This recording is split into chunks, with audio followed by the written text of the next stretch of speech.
3-pound grater.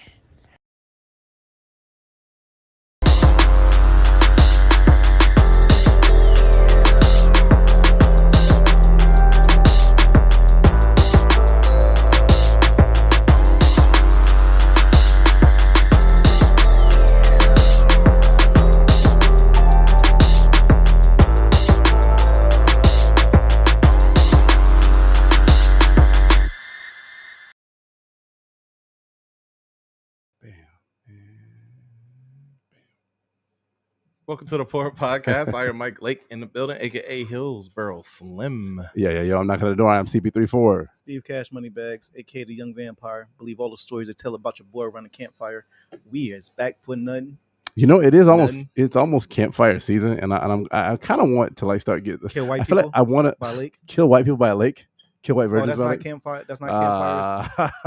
I get what you're saying, though. Yeah, that was Jason's move, wasn't it? Jason's move, Freddy Krueger's move. Everybody, basically every psychopath in a horror move, you got to go to a campfire. That's why black people don't like to camp. That could be one of them. That's why. That could be one I'm sure of them. there's a long list of reasons we don't like to camp. Wildlife. The wildlife? Yeah, I don't like wildlife, man. What's one of your worst fears about camping anyway? First off, have you ever camped? Fears are just general annoyances that I don't even want to do. However you want to call it. Because I don't have fears. Yeah, I have some fears just from watching. The black guy is always the one that dies, and I'm the only black person in my family. The blackest person in my family. They're probably gonna get me first. And that's always origin story. You lose a dad. That's like an origin story for like a super kid or something like that. But anyhow, no, I don't lose a dad. Lose a dad. Disney, that's like origin. Parents out of here. Origin story. And I'm black. So it's too many things that go together, right? Shut up. No, so I don't like bugs. Generally speaking, whenever I have parties out in the backyard, I basically spray for mosquitoes and bugs and shit before people come over. I don't like bugs. I don't want to deal with that. That's number one. Number two, it's very difficult to have a place to shit and shower when you're camping. Like, I guess, where do you shit? You dig a hole in the ground, you shit in the hole? Like, I don't know. Is that what you do? That's real camping. I guess I ain't never been real camping. Like you super camping? Nah, I never. Let's talk about the glamping that you did recently. No, that wasn't even what that was. That wasn't glamping? Nah. Oh. That was inside. That was... that wasn't furnished dome. That shit was like being in here. The trip I just took to Tennessee. Oh, I got you. Yeah. It was a dome, and it was like on the edge of the shit with the fucking view and all that. But it was legit like being in here. It's like a different type of hotel, basically. Yeah, unique. It was unique as fuck, but it was literally like being in here. It had its own air conditioner, toilet, everything. Oh shit! So that's not camping at all. Bed. We had no. It was not at all camping. No. The time I went camping was Beer Can Island before it was popular, I guess you could say. My dad took us out there. We set up a tent, fished. You and your brother? Yeah, me, my dad, and my brother. We fished. We caught a shark, and then we filleted that motherfucker and seasoned it up, and everything was dope. These two brought MREs. Talk about not the first time a school of whales killed a shark, but go ahead. A school of whales. Children. I'm fucking with you. I'm just pulling it from last episode. Steve. What were you gonna ask, Steve? Nah, the same. As far as camping go, that was my extent. I went on a school field trip back in the day in Gainesville, and I forgot the name of the camp and then the lake that we did an outside stuff at night, but at the end we had the rooms that we hotel rooms. They weren't hotel rooms. It was just it's like cabins. Like a cabin. Yeah. Cabins. Yeah. Well, see, I've done the cabin thing multiple times. Yes, that's pretty much that's my extent of. They gave us hay rides and we canoed and did all the stuff in the daytime and whatnot. But we ain't sleep outside. And I wouldn't want to neither. I'm not trying to dig a hole. To me, the way to do it is the cabin thing, because you can go, like I said, you got a place to shower, shit, all your amenities, brush your teeth. You ain't got to live off the earth like a homeless person. Like I don't. You could use the lake water. No, see, I don't understand that. See, I don't get it. It's crazy. You got to switch to get the bacteria out and spit, and only the bacteria from the barnacles, or not barnacles, the bacteria from the waters and whatnot with the amoebas in the water. Or use your survival tactics. You got to get a little shirt ring, put it in a glass, ring it out, filter the water. Do that. It will be very difficult too to have an RSB kit too while you're camping. It have to be a CSB kit. Yeah, what's when they didn't know it was your RSB kit and they used the rag to try to filter their water. They thought it was. What if they thought it was a first aid kit? Oh my god, that'd be weird. That'd be awful. Sir, I found a tourniquet. No, that's not the no. So like I said, I've done the cabin thing a million times, but I don't understand because cabin and Mike, Mike, I guess y'all don't know because y'all never really been camping. So if y'all watching, let us know. Camping feels like it's expensive, right? It feels like you got to buy all the equipment, the tents, and all that stuff. I feel like it's not like a cheap thing to do. And my thing is that you spend all this money to literally live like a homeless person. And I feel like you work hard to get out the hood and like get a good job and like get a nice house. You know, you pay your taxes, you got a nice car. Who wants to fucking live outside like a homeless person and pay for it? Like, I don't get it. It's not. We didn't invent that. We know who. Y'all know who you are. Well, I guess actually I do see like if you own like land, right? Like it's like it's nice spring, like nice, like beautiful ass spring, and you charge campers to come and like because you don't live there, you can tough it out for like a day or night or two. Yeah, you know. But you're right. As far as living like a complete homeless person, it do sound wild. But the difference is, like, it's the choice. Like, we don't have to do this. That's what makes it a little bit more fun. I'm about that cabin life, but I don't want to live in a tent. It just don't make sense to me. Like, and it's not like Mike didn't go glamping, but I did look that up. Glamping, and it's basically like it's a tent, but it's like a luxury tent. Like it's a big old dome thing, not quite like yours, but a big dome actual tent. They got like you're not even sleeping on the ground. Like your cot is off the ground, and it even has like some type of way for you to wash your hands and your body. It's almost like a well or something, some kind of mobile well for you to use too. I could do that. That's probably the extent of what I can do. That's probably the max that I can actually ever do. But the idea of actually being outside and staying outside and living outside and having to like live off the land, that's why. Yeah. Well, don't underestimate yourself. I mean, I feel like you could do it. Y'all ever read that book, The Hatchet? And when you were in elementary school, maybe I did. The boy that he was in a plane crash down in the wilderness. Or you seen Castaway? Yeah. Who wants to pretend like you're on the fucking movie Castaway for a week? But you're with people. If you had, I guess you would. I guess you would. You got more than just Wilson. That's worse. I'd rather be by myself. Cause I'd kill a motherfucker. If I was 2 stranded, days. 2 days. Yeah. Okay. On vacation, you do a bunch of shit. He turned into a murder that quick. I just can't take it. Like you don't normally do though. Yeah. On vacation, like what? You do like people do tons of shit. You're out in a cruise ship. You go stay in a hotel fancier than your house. There's always something. Those are fun, comforts. Those are comforts, right? I believe in you, Claude. I think you can do it. You think I can do it? I think you can do it, bro. Like I said, just understand if I'm going camping, and maybe you can listen to this too. If I'm going camping, understand I'm going to be complaining. It's best not to bring me because I'm going to be complaining the whole time.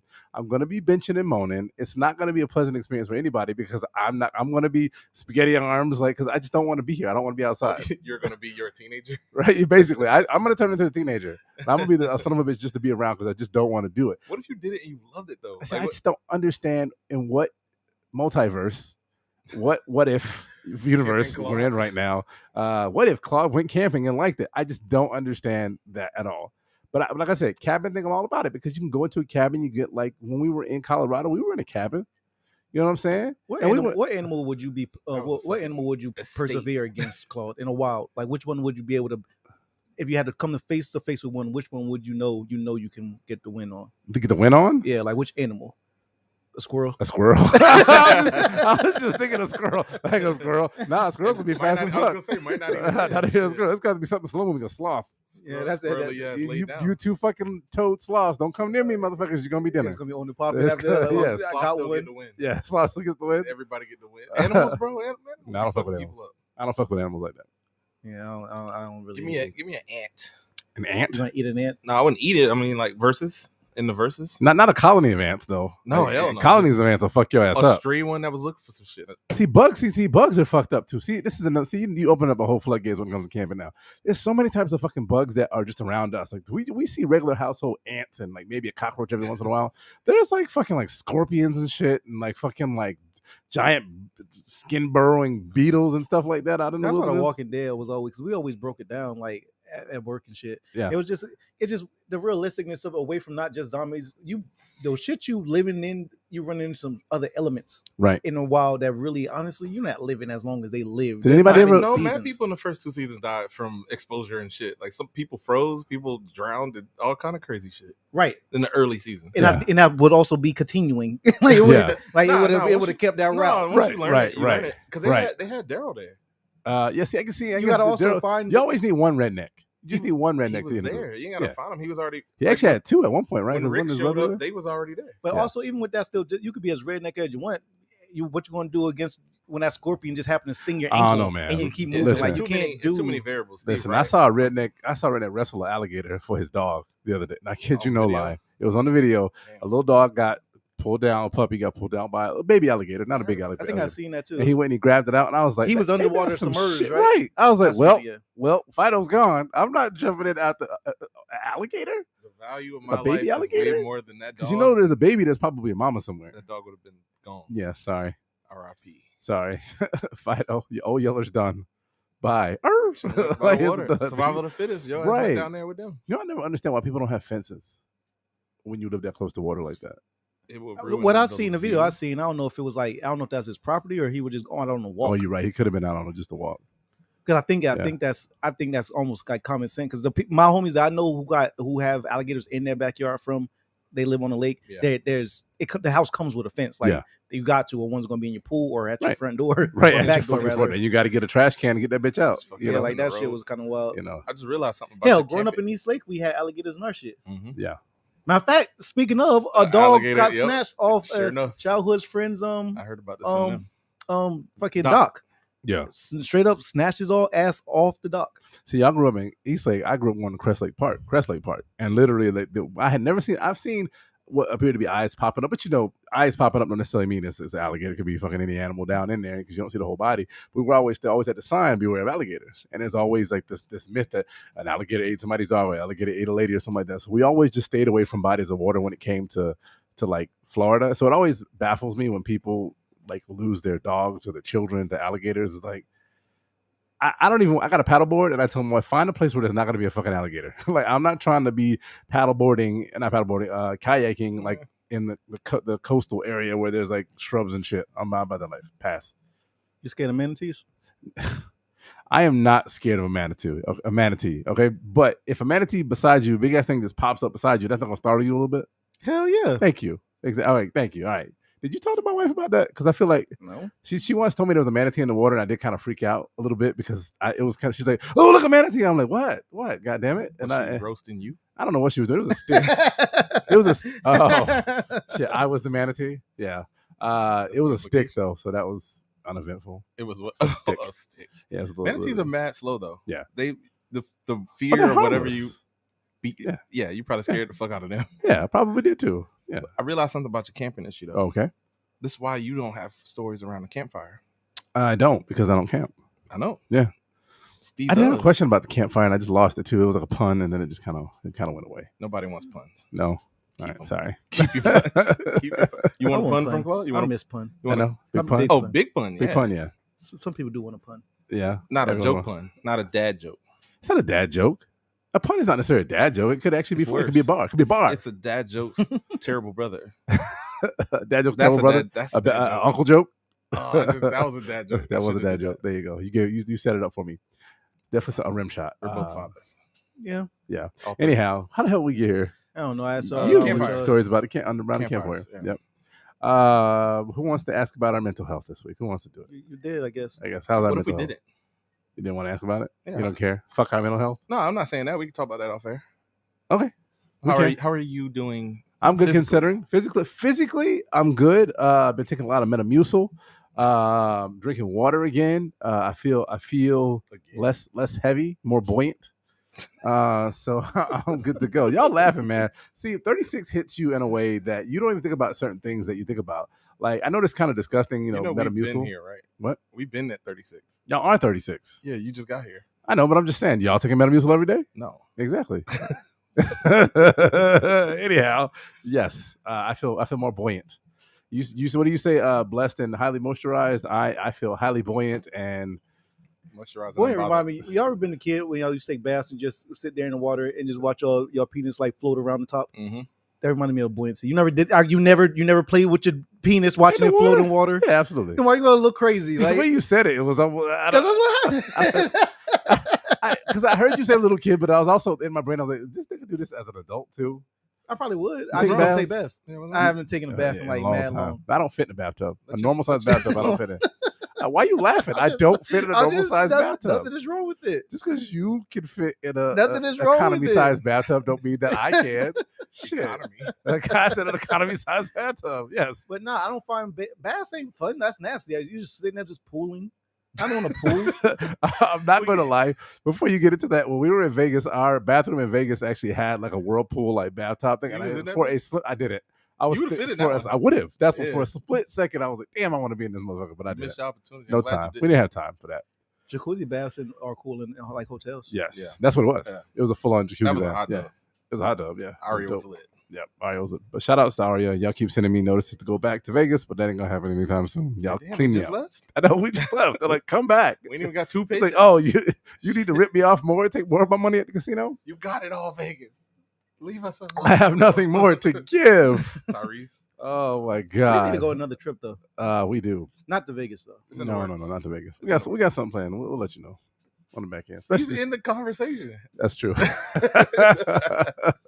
We're gonna let you know. Anyhow, I think it's time, y'all. I think it's just in the group chat. I know. Not for you, Steve. Steve, let's get it. Let's get into your segment, sir.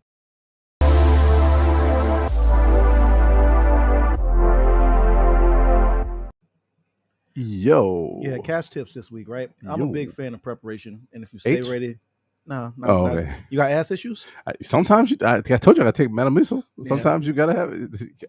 We all 36. Okay? Listen, I at this age right now, tissue is enough for my ass issues. Okay. Cottonelle? What I use? I like Angel Soft. Okay. I'm Cha Sherman. Go ahead. Sorry, I interrupted. The one with the bears on the cover. That's the one we rock too. That is. But we also got the Tushy joint. Shout out to I should be leaving little white residues, like little balls behind. I don't like that shit. That's why you gotta get the one with the bear on it. You gotta hit your ass with the wet wipe. I'm a big fan of preparation. You know what I'm saying? If you stay ready, you don't gotta get ready. That's definitely one of my favorite models. And you know what I mean? So, okay. But also, nothing like it's kind of. You ever been not prepped for something and you just kind of wing some shit? And it still becomes magical, or it flat out just worked out for you. This show for several episodes. No, I'm just joking. Go ahead. Jesus Christ. Kind of true. All right, Mike. Mike, have you ever just not prepped for some shit, whether it's a test or some shit, and you still did your damn thing, and you might not have done so well if you did prep? My whole career. No. Yeah, I feel you. So I still like to say this: parenthood. Sometimes or even that, or you never really truly. That's not true. Go ahead. Well, I think parenthood, you're not really ever truly prepped. No. You can be as much as you think, but it's never what to know. You can never know what to expect. You can prep, but you never fully prepared. Right. Yeah, but go ahead. So even without prep, sometimes you just gotta say fuck it and just wing into some shit, no matter what it is, and it still could just work out for you. So don't be afraid of not being so prepped. Okay. Sometimes just dive in, close your eyes, do it. That's my cash tip. Just do it. Don't think twice. If you got something in your mind without a full plan with it, but be safe. But you know what I'm saying, within reason. But just jump in, just go and see what the fuck can happen. Yeah. Good luck. It might work out. Because what's the alternative, right? If it doesn't, depending on how safe it is. Yeah, don't jump like off a bridge. Yeah, like that's probably not don't hope you're about to grow some wings. Like I got faith these wings are going to come out. I think you more so mean like in decision situations where you say I can do this or I could just not. You saying lean into the that's one of them. Lean into the flow and see. I've gone in many situations where I go, I don't know how the setup is, but we'll see where it go and have some crazy stories and dope nights from. Yeah, fuck it, why not? Sometimes just take a bath instead of a shower. Find that dick has buoyancy. Yeah, if it floats, it floats. Float test. Yeah, no, 100%. I think you're right. I think I call it the holding pattern. Like when you ever been on a plane that can't land and shit just spins around. A lot of people get in a holding pattern and they're just trying to figure out all the scenarios of something, like the end game of their scenario when they're trying to figure something out. Mm-hmm. They're going and spinning this holding pattern when they could just literally land and just land for the best. And most of the time too, what's crazy is that you can land, you still landing on land, you ain't landing in water. It's just different. You may not hit the runway, but you're still landing in land. You ain't hit no buildings or nothing like that. Like people's just so afraid of hitting that mark every single time. They're just not. They're afraid to mess up. So yeah. So that's pretty much a cash tip for this week. All right. I like it. I'm with it. Right. I might start winging some shit. I don't know. We'll see. Do it. Vegetarian or not, just still wing it. Just buffalo wing it. Jesus Christ. Shut up. Thank you for that cash tip, Steve. Appreciate it. I done lost my mouse. There it is. All right, everybody. We are going to go ahead and get into the mix here. Still got to change that intro. Mariah Carey, don't sue us. Nick Cannon, don't come for us if you get. You even got an idea yet? You know? I mean, we ain't laying on one. We kind of been talking about, but we haven't like. I could put something. It's all laziness. I've just been super fucking busy. Procrastination. But this. So just a reminder: if you watched our last week's episode, clips are out on YouTube and IG everywhere. Just watch it's there. We basically talked about a little bit about cancel cultures. Predominantly, we kind of dived into Harvey Weinstein, Bill Cosby, and R. Kelly. And basically, the whole premise of it was, do you have to cancel the work of the artist at the same time you cancel them? And basically, we're building on that a little bit. We're not talking about it no more. We got to a good space. We're moving on. But in the mix this week, there's a lot of shit that happened in the news the last 7 days. I mean, like so many different things happened, and we're gonna dive in a little bit into the cancel culture surrounding all of that too. But let's get into the topics. And I wanted to talk a little bit about our former head coach, John Gruden, is now the coach, or no longer former coach, was the coach of the got us to a Super Bowl. He did get us a Super Bowl. Are you going to put respect on the name for that? I'm going to let yeah. I mean, he was there. He did it. Absolutely. I know Dundee team might know, but because he wasn't. Yeah. So all right. So let me say this, and then we're going to touch that. So our former coach, John Gruden, the coach of the Las Vegas Raiders, was just fired or has resigned from his position as the head coach due to some derogatory comments or email comments that were found in emails. I don't know how they found these emails. I don't know what it is about emails. Like, ain't nobody looking at my email. Hopefully nobody looking at my emails. People go to emails and start wilding for some reason. Why do you think they get off in an email? Why is the email the place for the wild? Why is the wild factor in the email? Do you send wild emails at work? I've never. Never. I might send something funny on the IM. IM is because, I mean, that's a little different. It goes away. That's like a text and it disappeared the next day. Eventually, yeah. So, like, I don't understand the whole email. Like, why are we saying shit? But anyhow, he said some initially racist shit that we found out. I guess that would have been Wednesday, and then by Monday, Tuesday, when we found out that he was resigning, turns out that there was some misogynistic and some homophobic comments made in the emails as well. I'm not going to rehash what they were said. Just know that they were homophobic, misogynistic, and racist. Just throw it out there. But anyhow, getting back to what you said. Do I got to put respect on his name because he got us to the Super Bowl, and it turns out he's a racist? And always placing him as a racist, or is that what you're going to label him? Just curious. He said some insensitive shit. Mm-hmm. Yeah, I mean, I feel like you're a grown man. I mean, do you remember the date? It was 2018. I think the date of the emails were 2018. I want to say 2018 was the date of the emails. Correct. Let's know if you're watching. If you put the replay back, put it in the comments. I believe that the emails are from 2018. She might be able to tell us, and we will bring her on in 1 second. But there were some emails from a while ago. They weren't recent shit, and he was talking about somebody's lips initially when it comes to the racist stuff. Obviously, I feel like at this point in time, when you make a joke about something like that, it's not kosher. Whether you think it's racist, whether you think it's inappropriate, whether you think it's just fucked up, it ain't right. So to me, you mentioned his list being like big, like tires or some shit like that. Tires, like some shit like that, right? Like they even was it like Michelin, Goodyear, like what type of? I think it was Michelin. Was it? He dragged Michelin into it, and we all know the Michelin man. He's a little racist too. That's clearly just a wrinkled KKK robe. I thought that was like the Marshmallow Man type of thing. Oh, I didn't even think about that. I always thought they looked similar to me. I think he's tires. I think he's old school tires. Is what except he they is. just kind of bit it like Spiker Jack. He just all rolled. He glandular. He a little chubby guy. But yeah, I believe it was a Michelin tires. Is what he said. Got trade on him. And I think it was something on the lines where obviously, we know all the caricatures of black people back in the day. We all had the big lips, the big teeth, eating a watermelon. I don't have to rehash it. Anybody's stupid. So to me, it baffles me that people like him or people in general are not aware of the things that could be insensitive or could be potentially racist.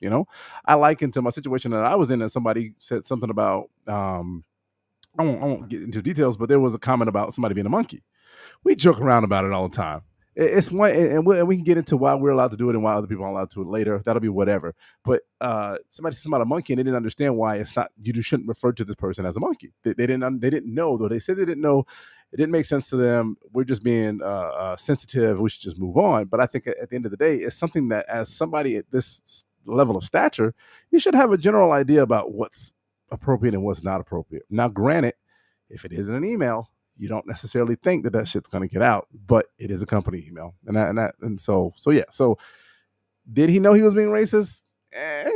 But at the end of the day, he said that shit, and it is what it is. Yeah. See, Ben, I don't know. Obviously, y'all don't know him neither personally, unless y'all do, and I don't know. But yeah, I don't know him personally, so I don't know. Like, does a racist comment make you a racist? Like, you know what I'm saying? Like, I truly don't know. What kind of bothers me is not even bothers me. It's just like it's not surprising anymore to me. Right. Whenever does a racist comment make you racist? I mean, because imagine like if you ever an easier term, because the reason it's not doesn't bother me. It's not like surprising. I mean, it bothers me, but the reason it's not surprising, it's almost like I really feel like they just cannot help it at this point. Like like y'all, why? It's like, can y'all just not help but say some racist shit that you know you should not say, because you do it and then you try to hide it. No matter, even with it being hidden, it's when it does come out, it's just like, yeah, I guess you were just getting off behind our backs. But it's like, why? Why is there a constant need to do some racist shit? Like, why is it a constant need? Like, you truly, so I'm only forced to believe y'all can't help this shit. Like, just as much as like as we need to breathe, y'all gotta let a little bit of racism out a little bit here and there. Y'all gotta like go back in, like when animals like dolphins and shit that are coming to the surface and get a little blowhole out. It's like that's how I just racist shit every night. They just like, I gotta get it off real quick, and then they go back down. They good. Like, ooh, I let off my steam. Racism. I'm good. Now I can chill for the next couple months. I don't know. To be fair, he didn't say hard ER. He did drop the N-word. The phrase is bigot. I don't even know if he's a bigot though. Bigoted views and commentary. Because let's say if I cut your hair one time, am I now a barber? No. But I did a barber act. What is the thing though? Here's the thing though. What you do, barbering ain't faux pas in the general society. That's what I'm saying. Also, but apply to racism. Like if someone dropped, let's say if that was, I doubt it, but let's say that's the first time ever he said something wild. Okay. Can we call him a racist? I think no. Change the word to bigot. Bigot is so. I mean, here's the thing: saying it, what you say in the dark of night, or your perception of the dark of night is truly who you are, right? What I say behind closed doors is, would you not say that's probably who I am, right? So the yes issue, no. Sort of. You ever got cut off? You ever cut someone off? Someone cut you in traffic? You might have dropped like some racist shit. Who knows? I don't know. I'm asking. Like damn this. I don't know. Let me ask you this. Somebody pushes you and knocks you to the side when you're walking on the sidewalk. Do you pop off and say some racist shit? Then no, you're not saying that shit when they're right there, can catch up to your ass and knock you in the face. It's one thing when you're in the car and at a safe distance, it's just you blasting your Taylor Swift or your Jason Aldean, whatever racists listen to. I'm not saying they listen to Taylor Swift or Jason Aldean. That's just what popped in my head. I don't know why I went to country music. I apologize, country music fans. Y'all are not racist inherently. I apologize for that. But calling her country too. What? You double offended them calling her country. She is country. They wouldn't say so. Oh, whatever. I don't care. Yeah, but But what I was saying is like, so basically what you say in the dark of the night is kind of who you are, yeah. Right? So but go back to what you said before about it being kind of like a one-time thing. We don't know if it's a one-time thing, but we know that he did say it in the dark of the night. That's not true. It was emails over, I believe it was 7 years. Okay. It's a collection of emails that came out. He had to come up later. He had to clear his blowhole every. Well, I love his response. His response was, I don't know if I said that or not. That's how much racist shit you get off. You don't remember your bars?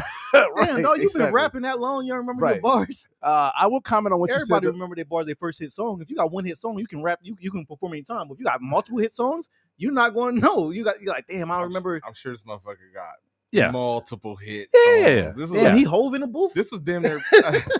He hove with the racism. You don't just say something like that on a work email and not think that you immune to it. Does that make sense? Like to me, he's saying it on a work email. He's comfortable saying it to who's he saying it to? It was like a GM or somebody. He was saying it to somebody, and he was just comfortable saying it. So that is he felt it almost immune about it. Like it wasn't an issue. And no way was he by himself. He was in a cipher. Yeah. Everyone was getting their shit off. Yeah. No way was he the only one there. Was just like, just imagine he going off and no one else is participating. Right. Let's get Mel in the comments. Yeah, get Mel in the conversation. She yelling in the comments. She yelling. Oh, shit. Man, I'm yelling hard too. Oh my God. Welcome to the podcast. First of all, before we get into the topic, before we get into John Gruden, please introduce yourself and let everybody know where you're from and what you're all about. Hey, what's up, guys? My name is Melissa, aka Mel. I host a sports podcast by women, a Girl Chat Sports. We cover all sports. We're live every Wednesday at 7 p.m. Pacific time, so I think that's 10 o'clock for you guys. And I'm from Seattle, but I'm here in Las Vegas. This is where I reside. So I was enjoying your commentary about losing money at the Aria. Have you lost money at the Aria? I've lost money at several casinos, but I don't gamble with it. Mine is all sports book. I do sports parlays now or sports bets. Okay. So I don't mess with the tables. This is not your fault, but why the fuck is it so goddamn hot in Vegas? We almost died. It was like an oven. It's freezing. I got a hoodie on right now. Damn. It's cold. It went from like 90 one weekend. The next weekend it's been like 60. So I'm hoping it was 112 when we were there. 112. Well, you don't come to Vegas in August. That's for sure. Well, we didn't know. Anyhow, you wanted to comment. Go ahead and dive right in. So John Gruden's emails started in 2008, and that's what I think when the initial Michelin tire thing had happened. It was towards the NFLPA's president at the time, and then it went into 2017. I think in 2018 when he addressed the women in the NFL, the women NFL referees, into the Rams being forced to have a team member that was gay, LGBTQ queer. And that's the thing. You are on a company email feeling comfortable enough to just divulge into these kind of topics, not realizing at one point in time this could happen. I'm sure y'all got regular, day jobs or whatever, just like I do. There's no way I'm talking, shit to my coworkers on some stuff under the table that shouldn't be on a company email form. So Mel, do you think with all that being said, do you think that he had like other people was in on it with him? He wasn't the only one that went into the booth. He's definitely not the only one, but I do feel whoever finger pointed him out as a target initially must have something against him. And whether it be the Raiders has gone 3-0 or 4, whatever the case may be, whether the Raiders were doing great this season or not, I'm not sure what it was. But the thing is that now the NFLPA is requesting to have all 680,000 emails released to the public. He better call Hillary Clinton on that one. He better hit up Hillary. You don't think Jerry Jones is in that pile or anybody else? Like all the GMs, owners, all these people are in it, and that's the problem. But he just happens to be the scapegoat for right now until the rest of those people get found out. So if I understand you correctly, we think, so racism aside, this almost sounds politically motivated, not politically motivated, but politics, sports politics or his hierarchy politics, because this shit goes back to 2008, right?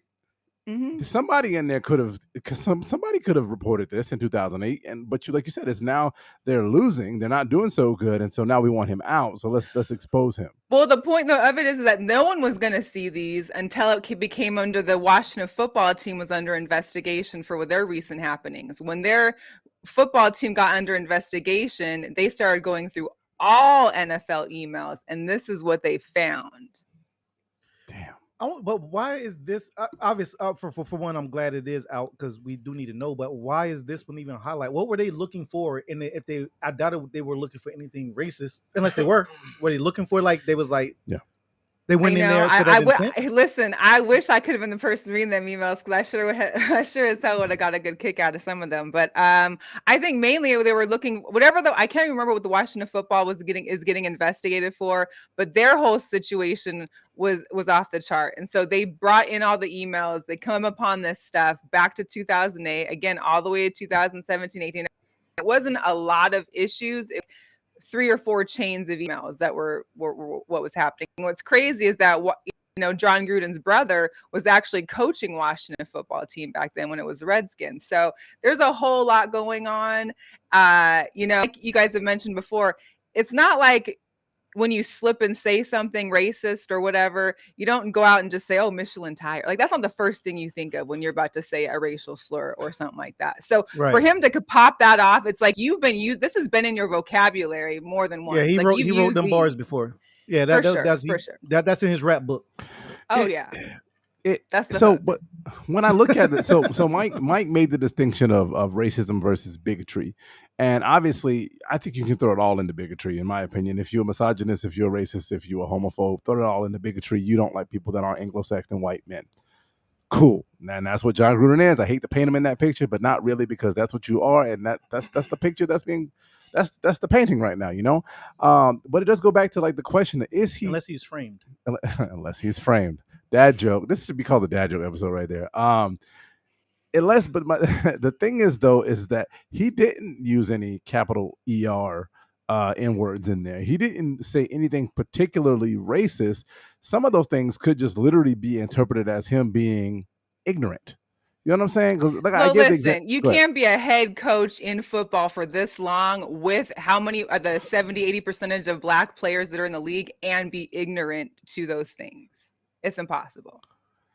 Do you think that he is just a product of the NFL kind of trying to clean up their act? Because I mean, let's be real. I mean, they got him out of there pretty quick, but not until something else happened. We can talk about that in 1 second. But the fact of the matter is that the NFL has allowed this kind of to go on for quite some time. And you know what I'm saying? In 2008 for John Gruden, but let's talk about all the other coaches that probably drop all these different races or these racial epithets that aren't necessarily, kosher.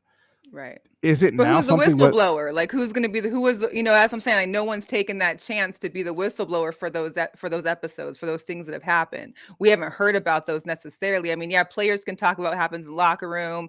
They can talk about what they've heard, coaches saying behind, closed doors.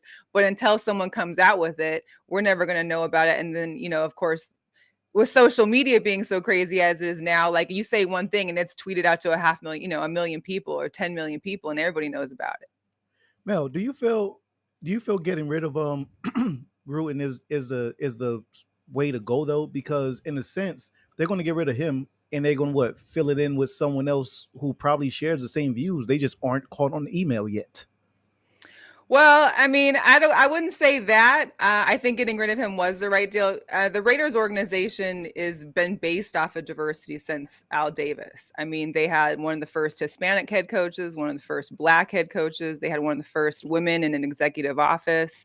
So they've prided themselves on being the team of diversity, and that, tries to put forth that energy. So for this to happen, when it came out Friday, the first article came out in regards to the racial stuff. And then we come back up to, I think it was during Monday Night Football, you get the misogynistic, the homophobic, and all the rest of that stuff come out. It was like, you already cut yourself once, and they still allowed him to coach on Sunday Night Football. Whether there was going to be a suspension or whatever the case may be, who knows? But then you couldn't even really apologize to that fact. You're just saying, I don't really remember. I'm sorry if I hurt anybody. Like, you don't just say that. And then to follow up with, now you've basically targeted the rest of the population as well. Like, you've already gone through, 80% of the American population now, and how you've targeted them. And what else can they do? They can't help that. They can't help him out now. Would you say Gruden was performing well? I think I think the team was doing good. I don't know how much. I mean, yeah, we can all say the head coach, the coaches, the team is a product of their coach, but, Derek Carr stepped up this year so far, at least. The defense has been a little bit better. We got a good tight end, Darren Waller. Josh Jacobs has had some injuries, but the team itself has been doing better. I don't know if that's to say it's in regards to the rest of the coaching staff, if it's him, if it's the new stadium, if it's fans being back in the building. We saw that stadium. That stadium is fire. The reason I ask is, let's say Gruden was doing phenomenal, right? For whatever you deem him doing phenomenal, do you think these emails would still come about? So, like, because you can, it sucks, first off, but you can be racist and still do an amazing job. What if you're great at your job, but you're just a racist? Though you do great at your job, you think these still would? But can you be a racist in your own, like, behind your doors? You doing a great job is still going to be reflective on if your racism is being shown out front. You can't just like bring it out with you and coach as a racist and be like, well, I'm still doing good, so screw it. Nah, you got to make sure you keep that still back. He can't leave his racism at the door. Like, the back door, apparently. I mean, he put his racist stuff into emails that are on, like, a, your company. I that's one thing that I still can't get. Like, if you're going to be a racist, keep it behind your closed doors. Like, don't make, do what you got to do. We don't bother you. You don't bother us. Hey, great. But when you're getting into divulging into, emails and work stuff, like, hey, You know. Now, so I know that the Seahawks are your team, and your co-host Mo is the Raiders fan. But I have to say this because you mentioned something about how the Raiders is a very diverse organization. They had the first Hispanic coach, the first Black coach, the first female official. I get all of that stuff, but when we talk about 13 years of John Gruden being your coach, I think that there's been a little bit of an inclination when he was in the Bucs. I've heard some happenings. Nothing official come out with him. There's nothing in it that the Raiders would have done to maybe kind of an indication, because there's circles. There's, things that players go and they go out and they do whatever they do. They don't have to Urban Meyer it up, but they go out, they drink and they have fun, they do different things. There was no indication at all before that there was a hint that John Gruden might have been a little bit of a bigot. Because I feel I feel like for the obviously I'm not the Raiders fan. I enjoy the Raiders because they are here in Las Vegas and there's a home team, but I have my allegiance. However, when it comes to John Gruden, like whether it be 10, 13 years into his career, if he's always had something, we heard, like you guys have probably heard Keyshawn Johnson go off. Like I was went off. That's what I was going to say. So he definitely was ready for this move. He knew that there was issues previously. Yeah. There's been other coaches, I'm sure, that know, other players that know those things, but whether they came out into fruition, whether they were directed towards like the team sensitivity PR person or the diversity person on the organization, I don't know. Nobody knows that necessarily. All we know is what we got now, and this is what happened. You know what? I kind of figured some. I'm not shocked that Gruden, again, as you probably heard earlier, I'm really never shocked at this point when I'm sorry, it is what it is. When white people have their racism shows, I really feel like, damn it, you truly just can't help the shit. But also, just looking at Gruden, you can kind of tell from his lips, like they're so thin. Like when you look at it, so like he got the racist, like whenever your lips are like thin enough for like razor slits to go through, that's like the candidate for a racist. Like you're born into it. Like if a kid is born and I look at your lips immediately, I know you're finna be racist. It's like right off the rip. You already know what time it is. Not enough collagen in those lips to not be racist. Right off the rip. You already to detect him as a racist was the thin lips. Exactly. Because Gruden thin lips. I feel bad for those that got the thin lips, man. Gruden doing. He's putting on horribly. He's representing horribly for the thin lip people who aren't racist. But for him to mention that black man lips and compare them to tires, and his lips are comparable to razor blade slots. It's kind of wild. So I'm not Maybe shocked. He was envious of the Michelin tire. Yeah. Maybe he wanted a little bit more thicker lip. Maybe that's what it is. That is pretty hilarious though. He made the lip cover. He needed a plumber. Exactly. It's like just a little plumper, just a little. He got that Kylie Jenner contour makeup thing. He did need just a little fill. I did have an unpopular question to ask, just because it's things that I've seen out there. Because you mentioned it a little, you dive into it a little bit. So when we found out that he made racist comments or comments that didn't require, because to me, it's hard ER, N-word, certain things are automatic. Okay, cool. I don't think I want you in my purview anymore. I don't want to see you anymore. I'm done with it. But he didn't do that. So for me, I felt like, when this came out Wednesday, Thursday of last week, whenever it was, they were gonna let him play. They let him play on Sunday. I felt like we were kind of gearing towards an apology, a suspension, a fine, yada yada yada. But it wasn't until it came out that he was misogynistic or homophobic that it was he's gone. Why then? And we'll talk a little bit about this later when we talk about Dave Chappelle and his show when it comes to that. Why then now is this? Now that we're adding I hate to call them the Rainbow Coalition, but because we're LGBTQ friends here on the Port Podcast. But why we love the Alphabet Gang. We love the Alphabet Gang. But when they come into the picture, now we're canceling him. Why was it not good enough for him to be racist for us to cancel him? And we brought this up on our show last night.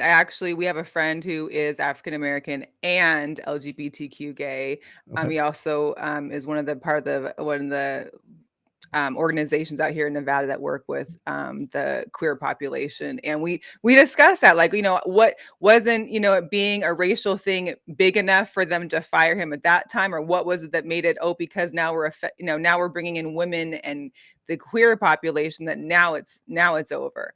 And it wasn't so much that, it was the first of a few, they say 3 strikes, you're out. Like, he had a strike and he wasn't doing too good. Right. And he didn't do well on the apology. And it was going all over social media still before Monday that Why isn't he apologizing? Why are we not making a bigger deal of this? Why is he getting to coach? Blah, blah, blah.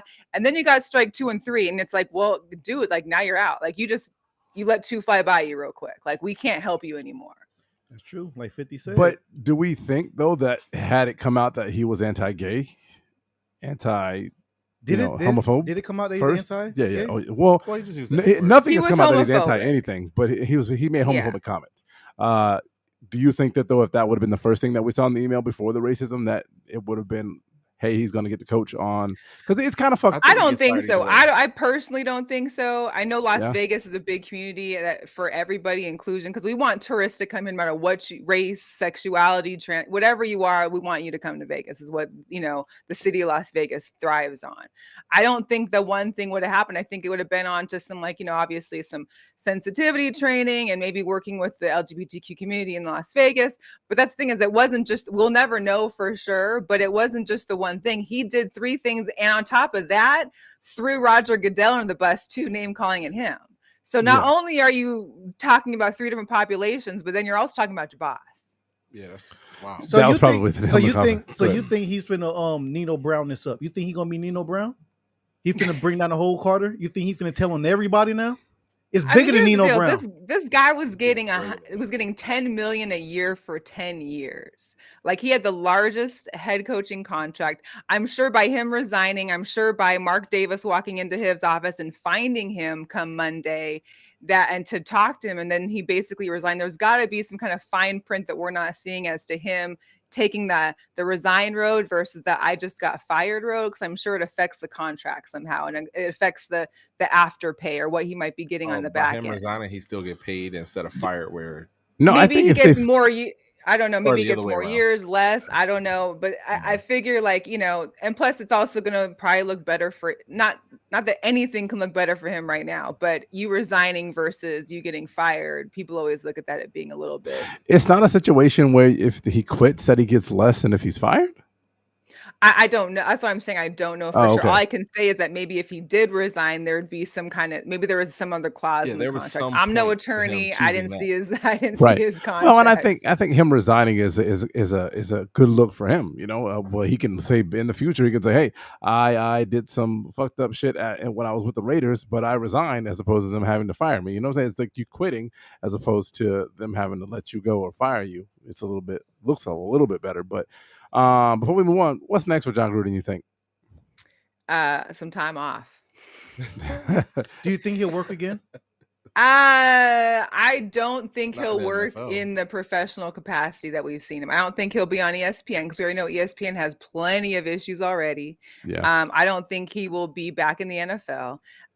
Could he maybe get some D2, 3 college job eventually one day, but at this point, if you're making that money, not at Florida State. What about what if he's just in the D2? Maybe not a head coach, but an assistant coach, maybe still in the NFL. After everything, because things eventually will blow over, because that's what happens. He will be protected. He's a white male in America. I'm sure he'll be fine at the end of the day. Him and his thin lips will prosper. Oh yeah, he's got the good old boy. He's got the good old boys that'll definitely look out for him. But I don't know if anybody will allow that in the league again. They're not gonna fuck up their money. I mean, because basically he is now the target. He was the first. If there's 10 or 100 that follow, who knows? He's the first. And so unless that's drastically changed, I don't see him being back. They're going to have to protect a lot more people, right? Come on, let's just be honest. These emails that will come out eventually, maybe not. It's going to open up a lot of a bigger can of worms that's going to spread not just to Gruden, to other coaches around the league. So they're going to start to protect themselves somewhere. And in that respect, because Steve has an excellent point. In that respect, when does it get to Roger? When does it get to him and say, hey, all right, cool. Yeah, you didn't say anything racist. Yeah, you eventually supported Cap, but there was so much shit that happened under your reign that hey, it might be time for you to step out. And supporting Cap wasn't real. That was just Cap. Thank you. Yeah. Bar. Well, we saw Cap on Ebony too, that broke out today too. So I mean, he's doing his thing. Whether right. But does it eventually get to Roger Goodell, and Roger Goodell does have to? I've personally had my own Roger Goodell conspiracy theories for a few years, for like a handful of years now, dating back to us passing the ball on the 1 yard line. But I'm not a fan of Roger Goodell. I don't. But at the same time, as he's the hierarchy of this good old boys club, and until it gets changed, and until more action is acknowledged and taught to look, and brought in, then it's not going to change. Unfortunately, that's the reason why one of the people the guy that we had on the show last night was like, when is it going to change for the blacks, the gays, the women that are they ever going to stop supporting the NFL? Are you going to stop buying merchandise? No. Are you going to stop watching shows? And that's the only thing that's ever going to change that helps the NFL get the message that we're not supporting it anymore. Should the NFL should Roger Goodell go by the wayside? Should they seek a minority commissioner? I'm going to throw Tony Dungy out there because he's my favorite. I've always said that he should have that role. Tony, yeah. I love Tony Dungy. Everybody loves Tony Dungy. Should they get somebody of color? Should they play quote unquote the race card, the gay card, the LGBT? But then you're also going to have those people that are like, oh, you just picked him because he is black, or because is that wrong? Is that wrong? It's not. Though? Is it wrong? No, but that's what people, we know how the people are. Yeah. You want one thing, but when it actually happens, oh, well, now you did it just because you're trying to make us happy. Oh, yeah. They'll never be satisfied. Yeah. So. We should all just stop watching professional football until they get it right. Not so much that, but I mean, like I said, I can never stop it. Like, I love NFL now. When the Kaepernick thing happened, I didn't buy tickets to games. I didn't buy any new merchandise. I didn't buy no new jerseys. I kept my money as far as that way goes. But what can be done to help the NFL realize that, people in your organization are the issue, and you're affecting your sales, your money, your worth, whatever. This might be a little more dangerous and less likely. I believe, first of all, while we are the major, I say dominant race in NFL, we aren't the dominant purchaser. So even us stopping may not affect any of these 30 teams in the league that are like the owners, top down to a certain level of exec. They're majority white. If the players made a move, would probably be the biggest push toward the owners really hearing something. But even then, that could get into a very slippery slope of, scabs and things of that nature. I just say that to add to the point that even if us as consumers stop, I don't think that the owners will be affected until the players say nah. Well, yeah, I mean, I'm not saying it's going to change anything necessarily by consumers, but it's also think about how much buying power everybody has that are going into how they're supporting their teams or the organization itself. Like, I mean, whether you be purchasing the Sunday NFL ticket like I do every year, or whether you're purchasing, your 5 new jerseys or all your new caps or your beanies or your matching shoes and, whatever the case may be, like it's just a little piece. But what happens if you bring 5 pieces together? It could be a big issue for them. Like I said, I'm not the problem solver. I have no solution for this. It was just something that was brought up on the show because it's an interesting point. Like, we all, people want to bitch and complain about how the NFL, is affecting or doesn't stand up for the black athletes or for the women or for the, the gays. But at the same time what do you want to do about it? Exactly. What you gonna do about it? What you gonna do? Did we want to? So we did. So sorry. Yeah. No. 100%. I honestly, I think there's no one. Did you have something? No. Oh, are you playing Tetris? What do you do? Oh, never mind. I don't know why I saw Tetris. I'm looking. I ain't got my glasses on. Just like why shut up. Just like a female when I look at my phone. Relax. I'm not doing nothing that I'm not supposed to do.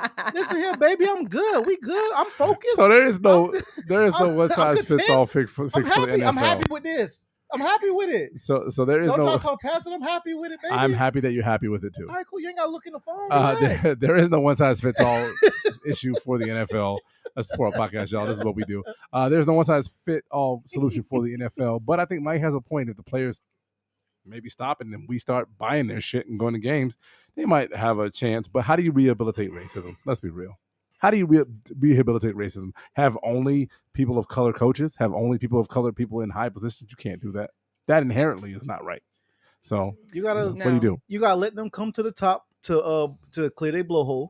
and go back down and continue. Then pop off. Listen, should there be a? Let them be buoyant. You know how they have the cool. You gotta let them be buoyant. So you know how they have the cool. That's what it boils down to. You gotta let them be Hey buoyant. man, you know how they have the little cool spots like on the field where they get the little fan and so maybe we need like a racism like area where it's like it's soundproof. They can just walk up in there and just pop off. Just get everything they want to get off. Say all the N words, everything they want to. Just hit. It's there's no mics, not mic'd up, nothing. Just let them have that, and that's what they can have. Everybody can use it free and clear, like a racism, like a racism purge. Then I would get upset if I keep saying like, why you only supposed to go once? Why you went there 10 times a day? Like, what you doing back there? How many times you gotta go over there? Yeah, exactly. How much you got in you, bro? Take me over there taking another break again. Yeah. Thank you. So did we want to get into Kyrie a little bit, or did what do we want to move on? Well, I wanted to say one thing because, like you mentioned, if it was about the NFL and like how the players need to make a stand, like I feel like that leads into Kyrie real well. Like he is one player in this league that's making a stand for something else that he believes in, and hey, fuck Kyrie. That's how we're seeing. No, why? I'm saying why? Why? Yes. You don't know why I'm saying fuck Kyrie? Sure. Because I'm not a millionaire. Okay. I have a 9-to-5 job, and if my 9-to-5 job, a privately owned company that say, hey, for you to keep this job and for us to be compliant and make everybody safe, all you have to do is go get your vaccination. I'd be like, sign me up, bro. Let me do this shit. Want to know why? Because at the end of the day, it's not hurting nobody. All the shit, so Kyrie, a millionaire, is saying he's doing this to stand up for people who are losing their jobs because of vaccine mandates. That's bullshit. How he is so far removed from those people. Those people are suffering. I think Kyrie doesn't quite understand sometimes what he's saying. However, it's his choice. Like, if you don't want the vaccine, that's fine. But also deal with the repercussion. Yeah, you're not playing. So, hey, like if my job decides they want to go only vax, I got vax. But if they tell me that, now my coworker who didn't get vax either gets it or goes, that's up to their decision. You know the consequence. You know what's going to happen if you don't. So either you do it or you don't. We saw Wiggins over here on the teeter-totter going back and forth on what he really wanted to do. When it came down to it, he wants to play and he wants to get paid. So he made a choice. Right. And I agree more so on that aspect. Listen, because it is a choice. You do not have to get vaxxed. Right. It's not, so his choice is to not. Yes, Kyrie is a millionaire and he's in a different boat than everyone else because he's going to be well off. He's in a bigger boat than everybody else is what he's in. He will be well off. But Kyrie has also, this is not the first time he spoke on things like this. He's also a flat earther. Like this not so we can agree. Kyrie's an idiot. No, we cannot agree. He's a flat earther. Yes, Kyrie is an idiot. I'm not going to call him that because he's an something idiot, different. Steve. I hear you. Is the earth flat? To me, no. Hell, to science, to like proof the earth is not flat. But I'm just saying I'm not deeming him. I'm not calling Kyrie an idiot because he believes something else. I'm not calling him because he believes something else either. I'm calling him an idiot because he's going against conventional science. Okay. Proven shit. FDA approved and satellite imagery and shit that the world is. You know what I'm saying? Like, I get it. I don't know, Kyrie. He even like Scientology, all the extra shit over there that I don't indulge in. And you said Scientology? All that, whatever that other. Kyrie's shit a Scientologist? I don't think so. I don't know. He might be. Oh, I don't know. He might even be a cosmetologist. I have no idea. But I understand and I respect Kyrie to honestly stand on his zero respect. To stand on his shit. To say he's losing millions of dollars. He got it. Does he really? When you live a certain lifestyle, his millions, for all we know, he lives up to. He might be check to check. He probably don't go out because he's afraid of falling off the earth. Or he might be well invested. He might be all well invested and have, he's good to go. He probably stays home because he's afraid of falling off the side of the earth because it's fucking flat. That could be possible. You know what? I never seen him travel on the court. They never called travel charge. He don't travel much. But anyways, never gonna see him on a boat, huh? Ain't no way he checked the check, motherfucker. He getting himself suspended. But either way it go, that has to be at work. If Wiggins and Kyrie, no disrespect to Wiggins, let's be honest, like it's a different type of player. Wiggins he's not getting Kyrie money. Nope. But also in the same breath, let's flip it. LeBron is vaxxed. He is. So it's like he won't endorse it though, and I respect that. And he should not have to. It's for what's best for you and For your you family, and your and that's what family. LeBron says. And hey, How that's what worked for crazy. them. Me, I got vaxxed because I wanted to make sure I got on a plane stop. I already flew out the country a couple times. Yo, I y'all personally, crazy. I made sure. Everybody got their reason. Me personally, I made sure I stay VW though. I'm vaxxed. Pfizer gang, obviously. No, I'm vaxxed and waxed. I stay vaxxed. You got waxed? I stay waxed. I don't vaxxed and wax. I waxed that thing up and I vaxxed that thing up. I did both. The VW. I know you got waxed. We had this whole conversation about Nair. You never brought this up. Can I get waxed later? Maybe after. Probably more buoyant then, right? Is it more buoyancy? More buoyancy. Look at him dancing on top of the taking water. notes over there, Mel, aren't you? I'm just saying, if you wax, I would figure that might help it, Yeah, help the buoyancy. Listen, and I want to stay here as long as we need to stay here, but I don't want to stay here forever. But the fact of the matter is that I'm a person that believes in conventional science, because the fact of the matter is that conventional science is what we all believe in, because the fact of the matter is that science is electricity. We turn on, we pay electric bill, and that flips that bitch on. The light turns on. We believe in that. We believe in every little bit of thing that the FDA approves: toothpaste, waffles, fucking the frozen fucking chicken nuggets. There's so many things in there that we believe in. Celsius. What? Celsius. Oh, Celsius drinks. Thank you, Mike. That this motherfucker's drinking right here. Tequila, cigarette. Motherfuckers do meth and won't get the fucking COVID shot, and that baffles me. That's correct, Claude, on the bigger level. But if we're talking, you would have to speak to Kyrie with everything you just said. He's an athlete, first off. I doubt he does meth. I doubt he does a lot of things. For all we know, he may even purchase like different type of toothpaste or make his own. People make their own soaps for chemical reasons all the time. I don't know. I'm not trying to shoot Kyrie Bell. I'm just saying I'm not putting that on him. I don't know what Kyrie does. So what shooting him nothing because he don't take shots. What are you putting on him? A jersey. The one he won't wear though. Mel, let me ask a question for you real quick. Yeah. Mel, you can't win with Kyrie. Do you think I lost my train of thought? I'm drinking, y'all. I'm drinking. How much y'all drink before the show? That's what I want to know. No, nothing. No, I'm actually drinking a White Claw Surge. It's got 8% alcohol instead of 4.5% alcohol. Double the alcohol. They ain't pay us yet. Oh, sorry. Fuck you, White Claw. Oh, we're not supposed to say that. Don't do that. They ain't pay us yet. No, they're not. No, they're not going to. To answer Mel's question, how much did we drink before the show? No, I don't know. We all got different contracts. My contract is I don't drink until I get here. That's me. But also in the same breath, I taste test shots before I get Claude here. Said he does what he does. Maybe Claude even does meth before the show. I was at work, but Claude, listen. Claude, you are wild. This is my point, and I'll get down to it. I get his reasons.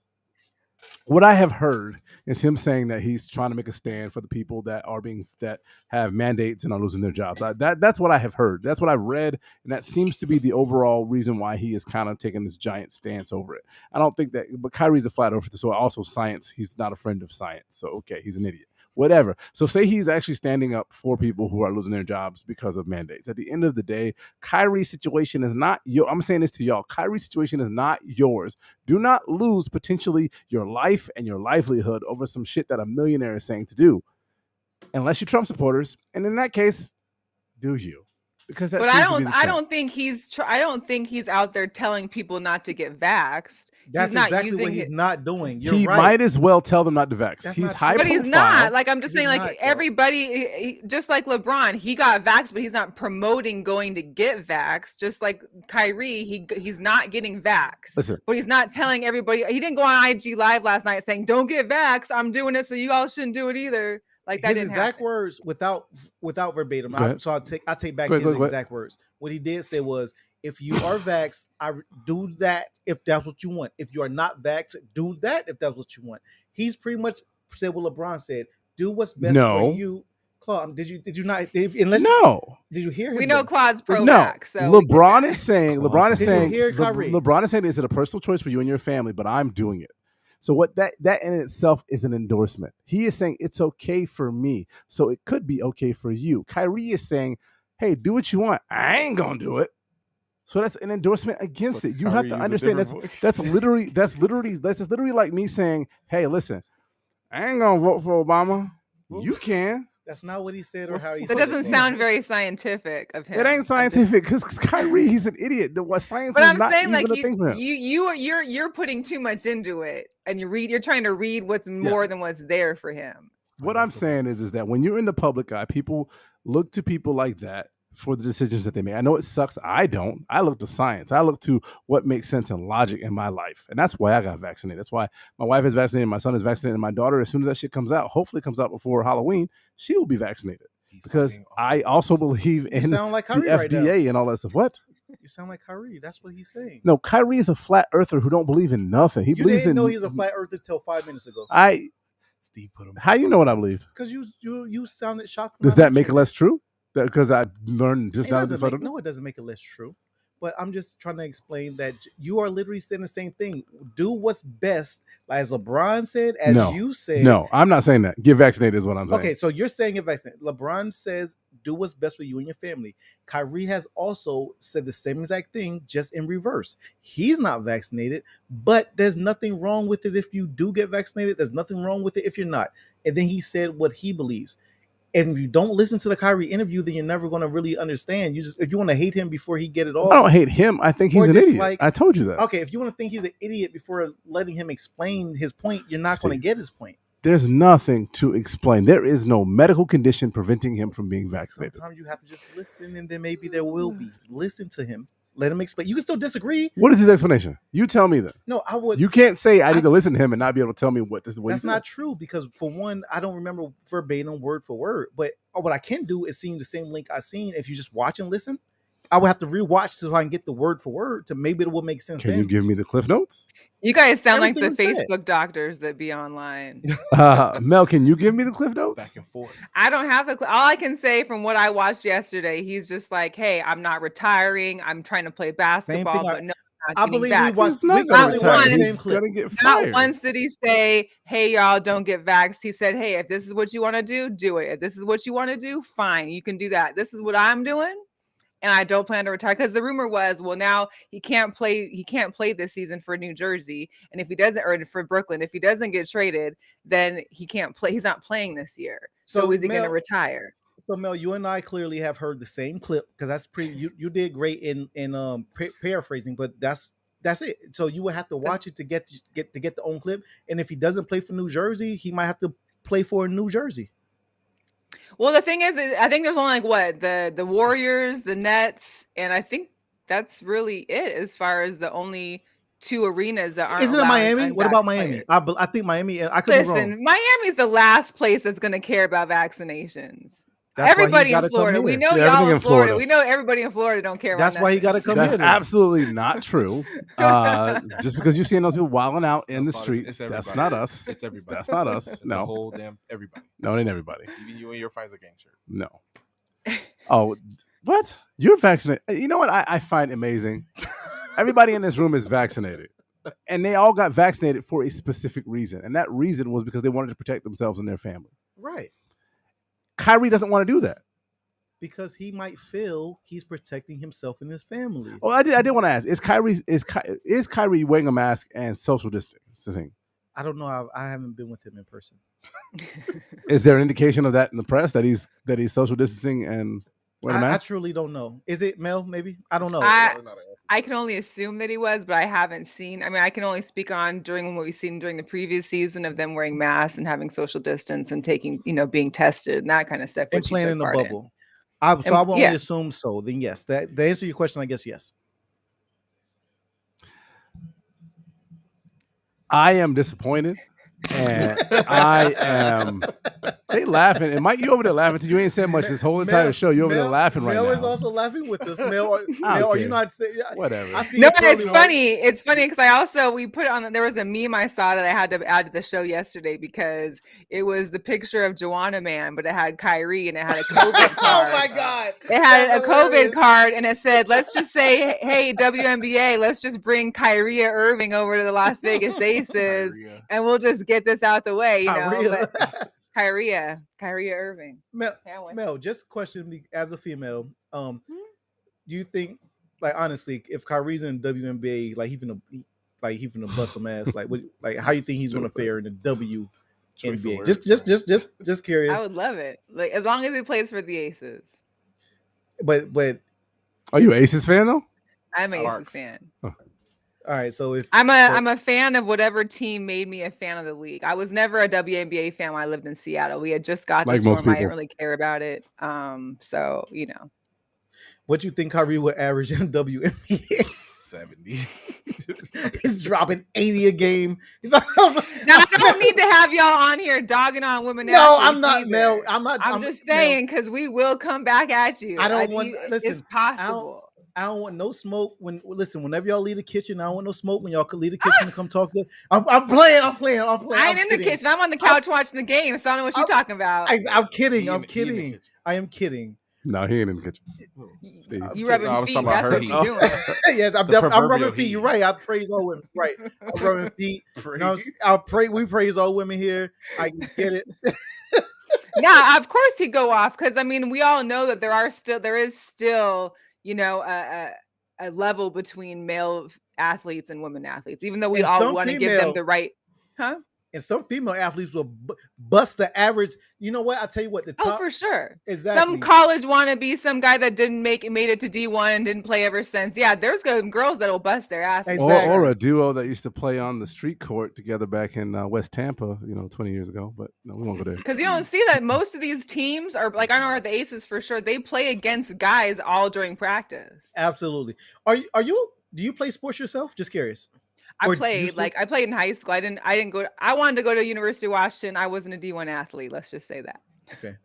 What position on the court? What sport? I was a 4-5 when I was young. Oh, I only assumed basketball. I'm sorry. Yeah. Like what sport? Basketball.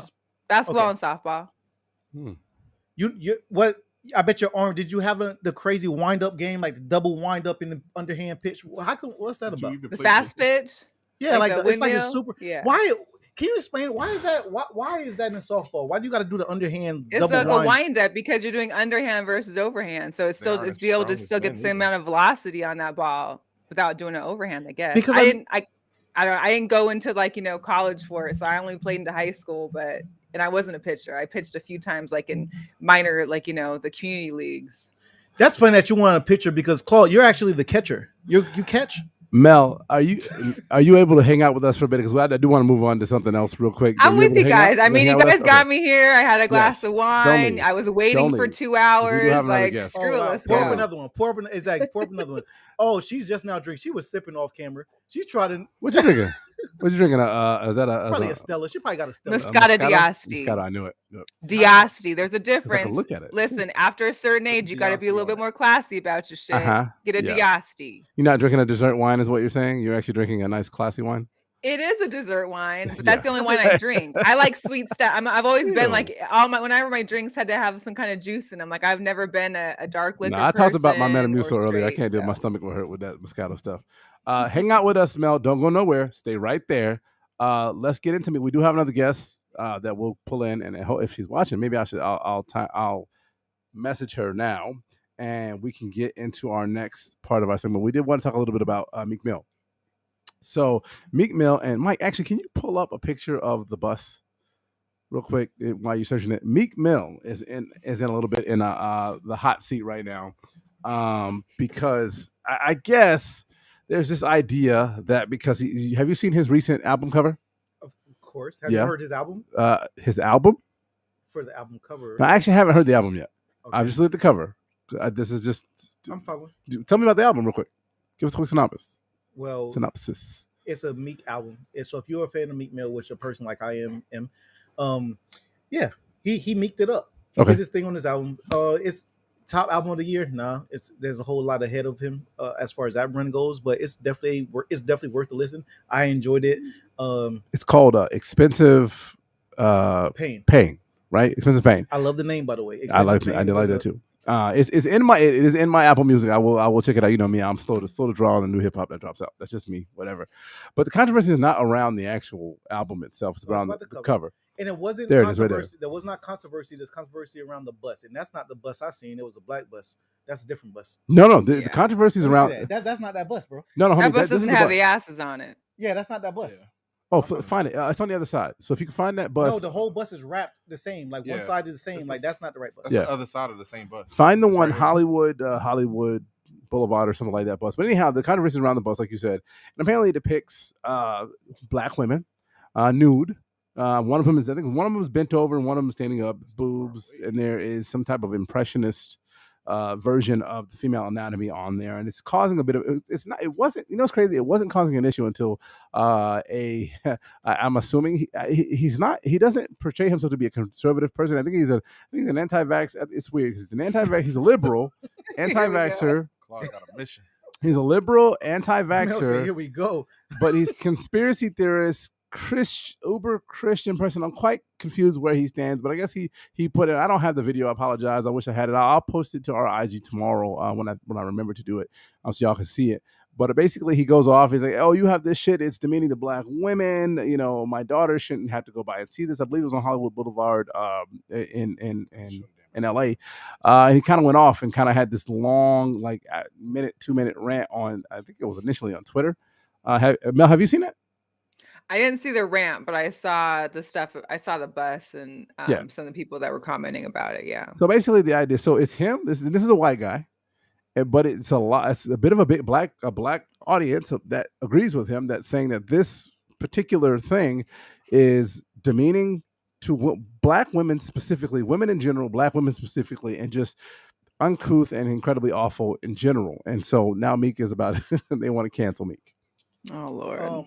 I don't know if they want to cancel Meek. I think they want to get rid of the album cover. They have an issue with the cover. They want to cancel the cover. As far as it being on the bus, I actually fully agree. The bus rapping is insane, because it's on the streets. Kids are on the streets and seeing these things. It's not anatomically correct though. It's shapes. It's artistic almost. Yeah, it's surrealism.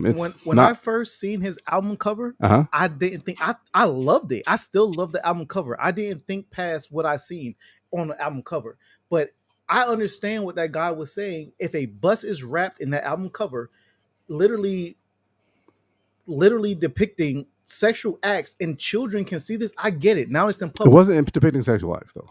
Claude, when a woman is bent over and her vagina part is a pink dot to show that that's the vagina, like these are. I don't have a daughter, so I understand what. So you're 5-6 years old. 5-6 years old. There it is, right there. That's not the bus. That is that's the album cover. That'll work. Go ahead. If I'm 5 or 6, that's on the bus. Go ahead. What you was if you're 5 to 6 old, what do you know? What is that offensive to you? Do you know what it is? It looks like shapes. At that age, no. If I'm 5 or 6, but I'm answering you. Some of these kids these days, shoot. And some of the kids, but point of it is, do you want that to be seen? I have a son, right? And my son, when he was 5 or 6, as a man walking and my son see it, it may not be that crazy to me, but I still wouldn't want my son to see it, because it's a little. Album comes with parental advisory stickers, right? And so you're aware that you're about to buy something that is for adults. Now, a city bus wrapped in this art, which I thought was dope. First off, I love the album cover. I didn't think about it being on city buses or on billboards for the world to see. When I seen the Meek album cover, I thought the shit was fire. It did look like art to me. I would even purchase that art to me. But that's also coming from a man in his home, not with children around. My kid is almost 18 years old. I don't have babies, so I don't think past like my young kid is going to see this, let alone not even just a kid, but a little girl. Would you want that? Do you want that for your child? So you veered off to something different than what I initially asked. So you're asking about children singing. I said it's a demeaning to women and black women, but we'll get to that. But that was his point. Would I want my child to see that? All right. So for me, again, it's a surrealist art. So here's the thing: have you ever been to a museum? Excuse me. Have you been to a museum? And I can't talk right now. No. Have you been to an actual, not a sex museum, an actual regular museum? Yes. Dali, Michelangelo, Leonardo, Impressionist arts, surrealist arts. You've seen that before. Sure. Why is that okay and this is wrong? That's in a public museum. I've been to a museum in elementary school, 7, 9, 8 years old, going to a museum. Why now that it's on display in a also public area that it's such an issue? Well, in this depiction of being specifically black women pretty much being looked at in a sexual manner, completely bent over and breast out and things like that, coming from a person coming from Meek Mill who pushes respect black women, and we're pushing a certain agenda to not have us looked at in certain ways, especially our sisters. Like, he completely went against all of that in this album cover. again, I am a person that really enjoyed the album cover. I thought it was dope at first, but being it on the city bus traveling around Hollywood or wherever this bus was traveling, I understand people's disdain for it. I get it. It's But not these for are that. the same, these are also the same parents that probably let their kid just have the iPad and go through everything on YouTube, play all the gun games and the Warcrafts and the whatever. I don't play Right. those games. I don't know the names technically, sorry. There's the same people that are going to complain about this and complain about, you know, like I live near a high school, and these moms and parents and everybody want to complain about kids having to wear masks or having to be vaccinated. But when I go walk my dogs up there at the park during lunchtime, there's kids making out and having sex in corners of the fields. That So is you true. worried about one thing, but you not realizing what you not seeing at your own home. So you worried about a bus, but what are you missing out at home by not paying attention to what your children are actually being exposed to? That's very true as well. But what about the ones who do pay attention? What about the ones who I still love the album cover. I hope it doesn't change. The album cover for the Wait, album is great, but plastered on a bus why that's is the album cover okay, but the bus isn't? And I get that you're gonna say it's public, but the album cover is still public. You can go to a record store. Shit, no, because there's no record stores. You can It's on maybe go to a social record store. media You can everywhere. social media. You can Google it. that is Kids true. also have they have smartphones. They have mine uses my iPad. If she wanted to Google it, she would see it, but she won't because it's not. All that because you have parental things set up to stop her from saying it. But when you walk outside, if a bus is just parked in front of your home, depicting pornographic How images, is that pornographic, Steve? It's shapes. Claude, first, I don't think you've really seen the image. I've seen the image. If you keep calling them shapes, then it doesn't sound like There are actual shapes. Claude, these are literally women. They're not literally women. It is not anatomically correct. There's no labia majora or minor. There's nothing there. There's a pink circle and brown shapes. So you don't know what a pink dot represents? I do because I'm a grown ass man. So listen, so when a pink dot is represented between a woman's legs, Claude, like it's a little inappropriate. Okay, Steve, I completely understand that guy's standpoint. That is all. I still love But the it's not album like cover. she over there writing it or something or doing something else. I mean, it's not like there's a sexual act happening on this thing. Like it's a human body. So human body. So hey, welcome to Port Podcast. So Kiki, welcome to the Port Podcast. So, hello. Expert Thanks on for art. having me, guys. I'm glad that she decided to join us today. Real quick before we get into it, introduce yourself. Tell us what you're all about, and let us know. Right. Sure. So my name is Kiki Bagley. First time actually doing something like this, so this is pretty cool. I'm fangirling inside. I'm a student for graphic design. I'm a graphic designer in Tampa as well. I'm also an artist. I started my art probably back in 2019. Yeah, that's pretty much about me. I like long walks on the beach, but I'm not near Florida, so I like long walks on mountains. Those are pretty cool, I guess. Oh, you got good lungs then. I've been on the mountains in Colorado. That shit ain't nice. My lungs are terrible. I'm like heaving in the parking lot just to get something from my car. So I still got baby lungs, but we'll get there eventually. Mike, can you bring her volume up just a little bit for me? So Kiki, so what we're talking about right now, if you were listening off in the green room, we're talking about Meek Mill's album cover / bus. And Steve and I have a little bit of contention over the acceptability of it. We kind of tried to draw the line and talk a little bit about, is it demeaning to Black women? Is it demeaning to women? Yada, yada, yada, all that stuff. So give us your thought process on it and we'll get back into the debate. Yeah, absolutely. So I am a Black woman. I'm also Hispanic, but I am mostly Black. And on top of that, I am also an artist. So from an artist point of view, if I were to put myself, I believe her name was Nina, who did the art. A Black woman who did the art, right? Yep. Yes, it was a Black woman. So if I were to put myself in her shoes and Meek Mill approached me and I came up with this vision, I personally do not see the traumatizing results I've seen so far about people's opinions of what they think about this art. I see a woman's interpretation of a Black woman using abstract shapes, because they are shapes. I heard you said they weren't shapes, but they're shapes that made a woman. That is true. But in the end, it is her interpretation of what a Black woman is, probably fulfilling her client's need because he probably requests something like that. We don't know the conversation. And on top of that, she is an artist that tests a lot of politics with pop culture art. So she's known for doing something like this. So from an artist point of view, I don't really see it as offensive. Shoot me down, but when I first saw the controversy, I couldn't really fully understand, and I did see the video of the white guy just popping off on the bus. I can agree, maybe in the public eye it can be sensitive, but I also have to go with the opinion of you got to teach your kids what's going on with pop culture and how this artist was perceived with their art. Like, that's something that the parent is responsible for. Because he posted on the bus, I don't really see it as being defensive. Maybe I'm off, but that's just my opinion. Also, I am a Black woman, so from that side too, it's another Black woman's interpretation of a Black queen. So maybe I'm thinking too much into it, but I don't know. That's just my opinion. I fully understand, and that opinion, I respect your opinion. Again, I personally love the artwork. When I first heard that album that dropped on that Friday, I was probably one of the first in lines. Woke up in the morning, that was my album of choice. From that morning to the gym to my to the after, like I rocked the album. The album is nice. I did not think one thing wrong about the album cover or anything about the album, and but I fully understand an album like that artwork, which is still art, I think is amazing. I would put that in my home. But I'm speaking from a man's standpoint of having a piece of art that I don't have to explain to a 4 or 5 year old child. And my child, and by the way, I do have a child, so it's not like I'm speaking from not a parent. I'm a parent. Yeah. My kid is just older. My kid is almost he'll be 18 soon, and in the society eyes a grown man. So my son will also appreciate the album. I can't imagine trying to explain this to my daughter. Would I have the same artwork up with a pink dot representation of a woman bent over, shapes and not sure. We'll say shapes for that, but I don't want my Black daughter to feel like that's the representation of a Black woman, because it is not. I don't want my Black daughter feeling like representation of the Black woman is her with her shapes breast out and pink dots on where the nipples should be. That's not what just let me rock real quick and finish, and then you can get off.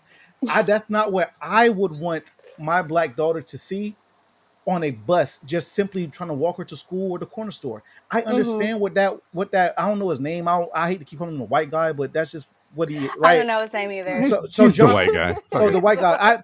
The white guy. I understand I get what he's saying. Do I fully agree with everything he's saying? It's like it's not even that I agree or disagree. It's just like, you know what? I feel you. I get what you're saying. And you're just simply saying you don't want this, like the representation of the Black woman. That looked crazy. I get it. But again, I personally enjoyed the art, but I can't ignore the fact that he's right. That's a city bus in LA. It's not a city bus. Or it's a tour bus. A tour bus that's still being shopped around and traveling around where people can see these things. Sure, it's up to you as a parent to tell your kids certain things and help them understand certain things, but also it's a tough conversation to have. And I'm just trying to sympathize with people who are not in my shoes. I promise you, this does not affect me at all. If I want to take it personally, if I'm talking about me personally, Steve Cash personally, this don't affect me. Black male with a Black son, that's a male. None of this shit matters. Hey, let's get our misogynistic shit off all day. Let's go to strip clubs. Let's talk about pussy popping all day. I can do that with my kids. That's not my fight. I'm just understanding this all. That's it. Hold on. So before Kiki and Mel respond, I'm going to tell you, as a father that has a daughter, a Black daughter, I'm going to tell you, at the end of the day, she knows what a vagina is. She knows anatomical things. We teach her things as we should as a parent. Right. But I cannot deny that there is a subculture of our Black female society where that does resonate with. You can't say, oh, that doesn't represent Black women. No, that doesn't represent all Black women. Absolutely not. But most things don't represent all Black women. Come on. Let's be real. But that does represent, probably in Meek's life, that represents the Black women that he be fucking with and the vibe of that album. And I haven't listened to the album. Correct me if I'm wrong. That probably represents the vibe of the album. Otherwise, why would the fuck would he have it for the album cover, right? Well, no, you're wrong. Extremely wrong. Then you said correct you wrong. Then yes, extremely wrong. You asked me to do so. I did so. So the album is just Mike. Have you heard that Meek? Well, the album is just okay, there. The album. Ask her. She's here. May we ask you, since you've heard the album as well? Of course, yes. Okay. So I've heard the album. I think the album matches the art. I'm gonna be real. Most of his songs were about his struggles in the hood. And then from there, people that have screwed him over. And then from that, also, all the bitches he's fucked. That's all he talked about. And different renditions, and some I do sympathize. There were some hard struggles in some of his verses, but the theme was hard knock life, fucking people, fucking bitches, guys screwing him over, him getting money. That's pretty much the concept of it. So if you look at the album art, it kind of fits with what he's saying in his album itself. Maybe you and I hear music differently. I don't know your musical background. I listen to hip hop. One second, I'm sure you do, but Claude, I understand this fits your narrative, so you understand with her. But we don't know her. Why are you getting mad? It doesn't fit, but would you deem me mad? Oftentimes, when there's a guest on and it fits your narrative, I don't say you get mad at me for saying something. I'm just saying what she says is not wrong, and I'm laughing at your response to it. I'm not laughing at your opinion. I'm laughing at your response to what she said. So go ahead. You said you don't know her background in music. I can share cool. my background. That's irrelevant. But go ahead, share your background. Because people hear. I would love to hear your musical background, but just to finish my point, go ahead. I understand that because if you feel it fits your narrative, that's it. But I don't know how she understands music. I've been a Meek Mill fans since Flamers series. Are you a fan of? So you've been fucking with the Philly scene and Meek since Flamers. I have discovered him a year ago, so I don't have the full background of Meek Mill. I will not cut you. All right, not to cut you off, but I get it. Okay, cool. Yeah. You're a Meek fan from 1 year ago. I've been a Meek fan since I was like 19 years old. I am now 36. Yeah, it's way different. And I'm only assuming I'm a lot older than you. But Expensive Pain, this album, it was not only about what you said. How I received this album. For one, he took a whole different flow. For one, he took the whole Chicago drill music scene. Like, this album is way different. There's nothing. This Meek album does not sound like a Meek album. Lyrically, beat selection, nothing about this album is a Meek album. But again, I can't knock however you feel. We all hear music different. We all hear it differently. And we interpret it differently. Bad. Yeah, I don't think it's bad neither. And I've heard bad reviews. Good. I just disagree. Yeah. But anyways, so your experience with it was that what I heard from his lyrics and things of that nature, it was not all about, but of course we're talking hip hop, so sure, it will be sprinkled in there. It was not all about did you say fucking bitches? Was that your term? I'm gonna try and use no. Yeah, but he did though. But you can't tell me that he didn't, because I'm not telling you he did. Most of the songs he did. He did. I don't even know about most, majority, or like the point of it is like it was about Expensive Pain. He explained that multiple times throughout the whole album. And I love the name again. Like, I love that shit because I personally, as we all can relate to it, it's a great name. Not even listen to the album. That's a great. It's a great name. Absolutely. However you want to relate to what's considered expensive pain for you. I personally have some expensive pain. I'm like, yeah, I feel that. But at the end of the day, I did not take from this Meek album, which I locked in I locked in big on it. I did not get only fucking bitches, whatever, getting money, etc., etc. And yes, that is on the album, but also, does it fit the album cover? Again, I love the album cover. I would really hang that up in my home. We're sticking to the question about it being appropriate and that white guy having a point. In my opinion, yes, he has a point. And do I think it's appropriate for like the super public? My answer is no, though I like it. I would hang that up for me, but I understand his point. So should the Michelangelo's David be in the? And it's not in the Metropolitan, in whatever museum is. I've been to the Metropolitan Museum in New York, and there's a lot of nude sculptures in there, and a lot of nude pictures and all kinds of things in there. We can go to the Dollar Museum, and there's titties everywhere. So should that shit be burnt and not be available for the public? No, that's also my argument. Nothing. Well, she says it should be argument. Do I feel it should be burnt? No, I think that's art. Why is that not art? The album cover. I've been saying it's art the whole time. I've been saying I would hang it up as art in my home. Unless my 5-year-old is coming down to your house, and you want to take it down. Unless I have yes, you want to take that painting down, and my 5-year-old coming to your house. If I have a daughter, a young, yes, I don't want a young girl singing that. I don't want that. Absurd. I don't want a young boy singing it. I don't want children singing it. They've probably seen it already, though. I'm gonna be real. They probably have. Like, and middle school was brutal. Trust me, too many things I did not want to see. As a boy, let me tell you, as a boy, at the time, I've seen all the porn magazines at the time before they hit DVDs.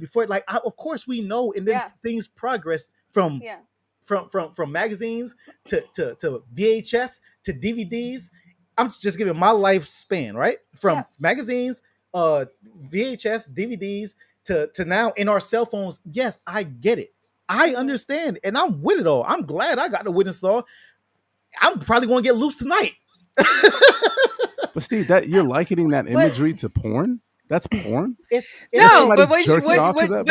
Go ahead, Mel. What they're not doing is that this is a tour bus, you guys. This bus ain't flying past your neighborhood grocery store and making stops at those kids' schools. And it wasn't like they put it on the LA City bus and it's going down through Crenshaw and Inglewood or out. It's not there. It's not on the subway. It's on a tour bus. This man gets on the bus, or his street team or whomever is on this bus to go publicize the album.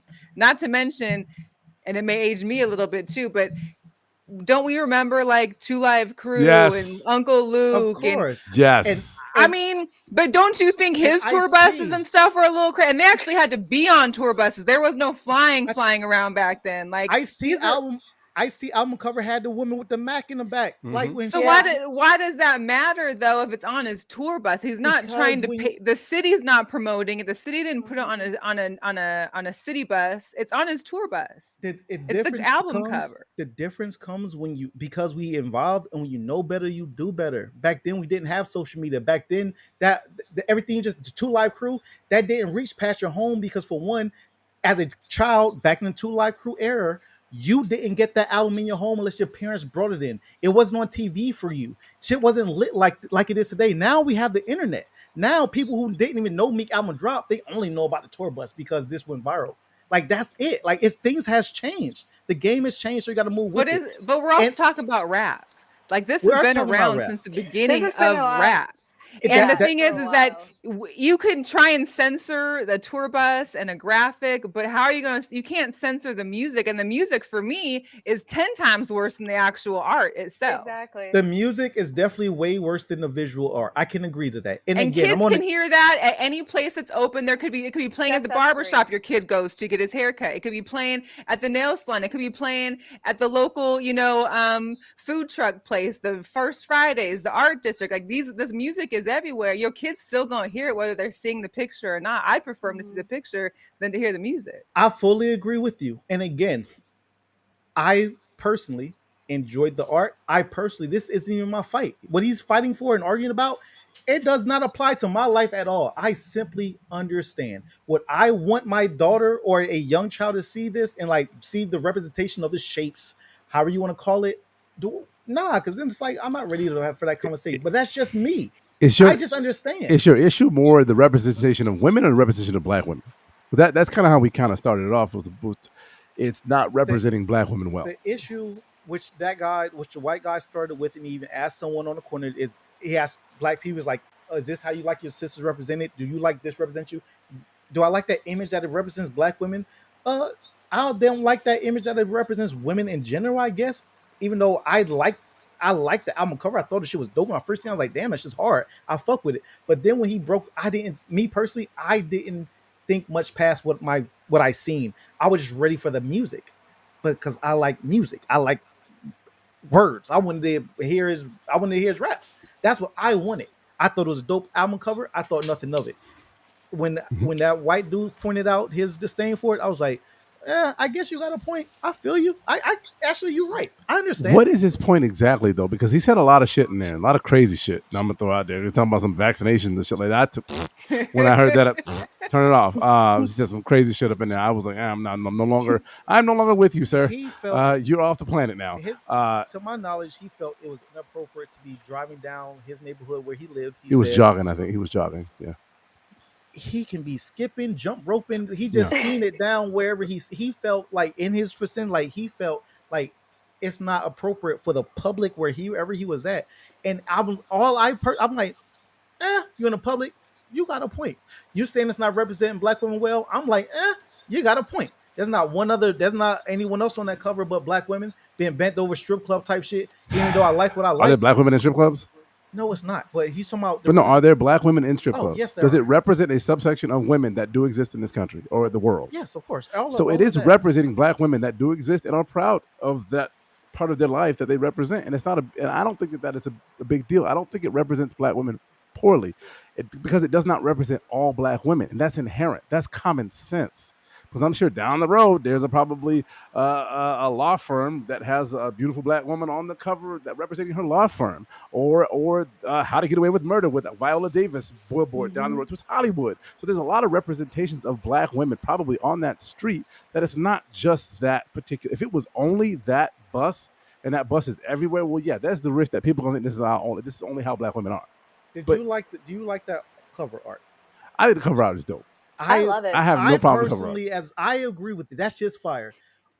Mel, because I know you you just said you like it as well. Mel, do you like his cover art as well? I do like it. So everyone isn't in agreement. Mike, do you like it? Of course. It's just fire, right? Yeah, man. But now my question to you, Mike, can you understand his point is all? Whether you disagree or not, do you understand what he's trying to say? I understand what he's trying to say. I just don't think. You think it matters, Mike? I don't think it matters. I think that's what I was just getting to. Does it represent black women poorly? That one bus probably saw less people than the album's going to get spent. That's Does true. it make it better if it wasn't just? Oh, you said the album's going to get spent. Is that what you said? Wait, what? No. What? Oh, you said less people. He said less. He said less. The bus is going to be seen by less people than the album's going to get spent. So what's in the album is going to reach more people than what's on the bus. Dude in his neighborhood, he saw the bus. I didn't see the bus until he posted a picture about the bus, and I was like, "Oh shit, that's a bus." The album gets ran, and I haven't finished it yet.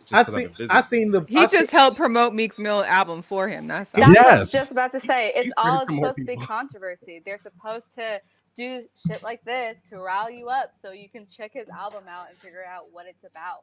Like, it could be even seen as a PR scheme if you really wanted it to. Like, it makes sense, especially being on the Carlo Boulevard. I think.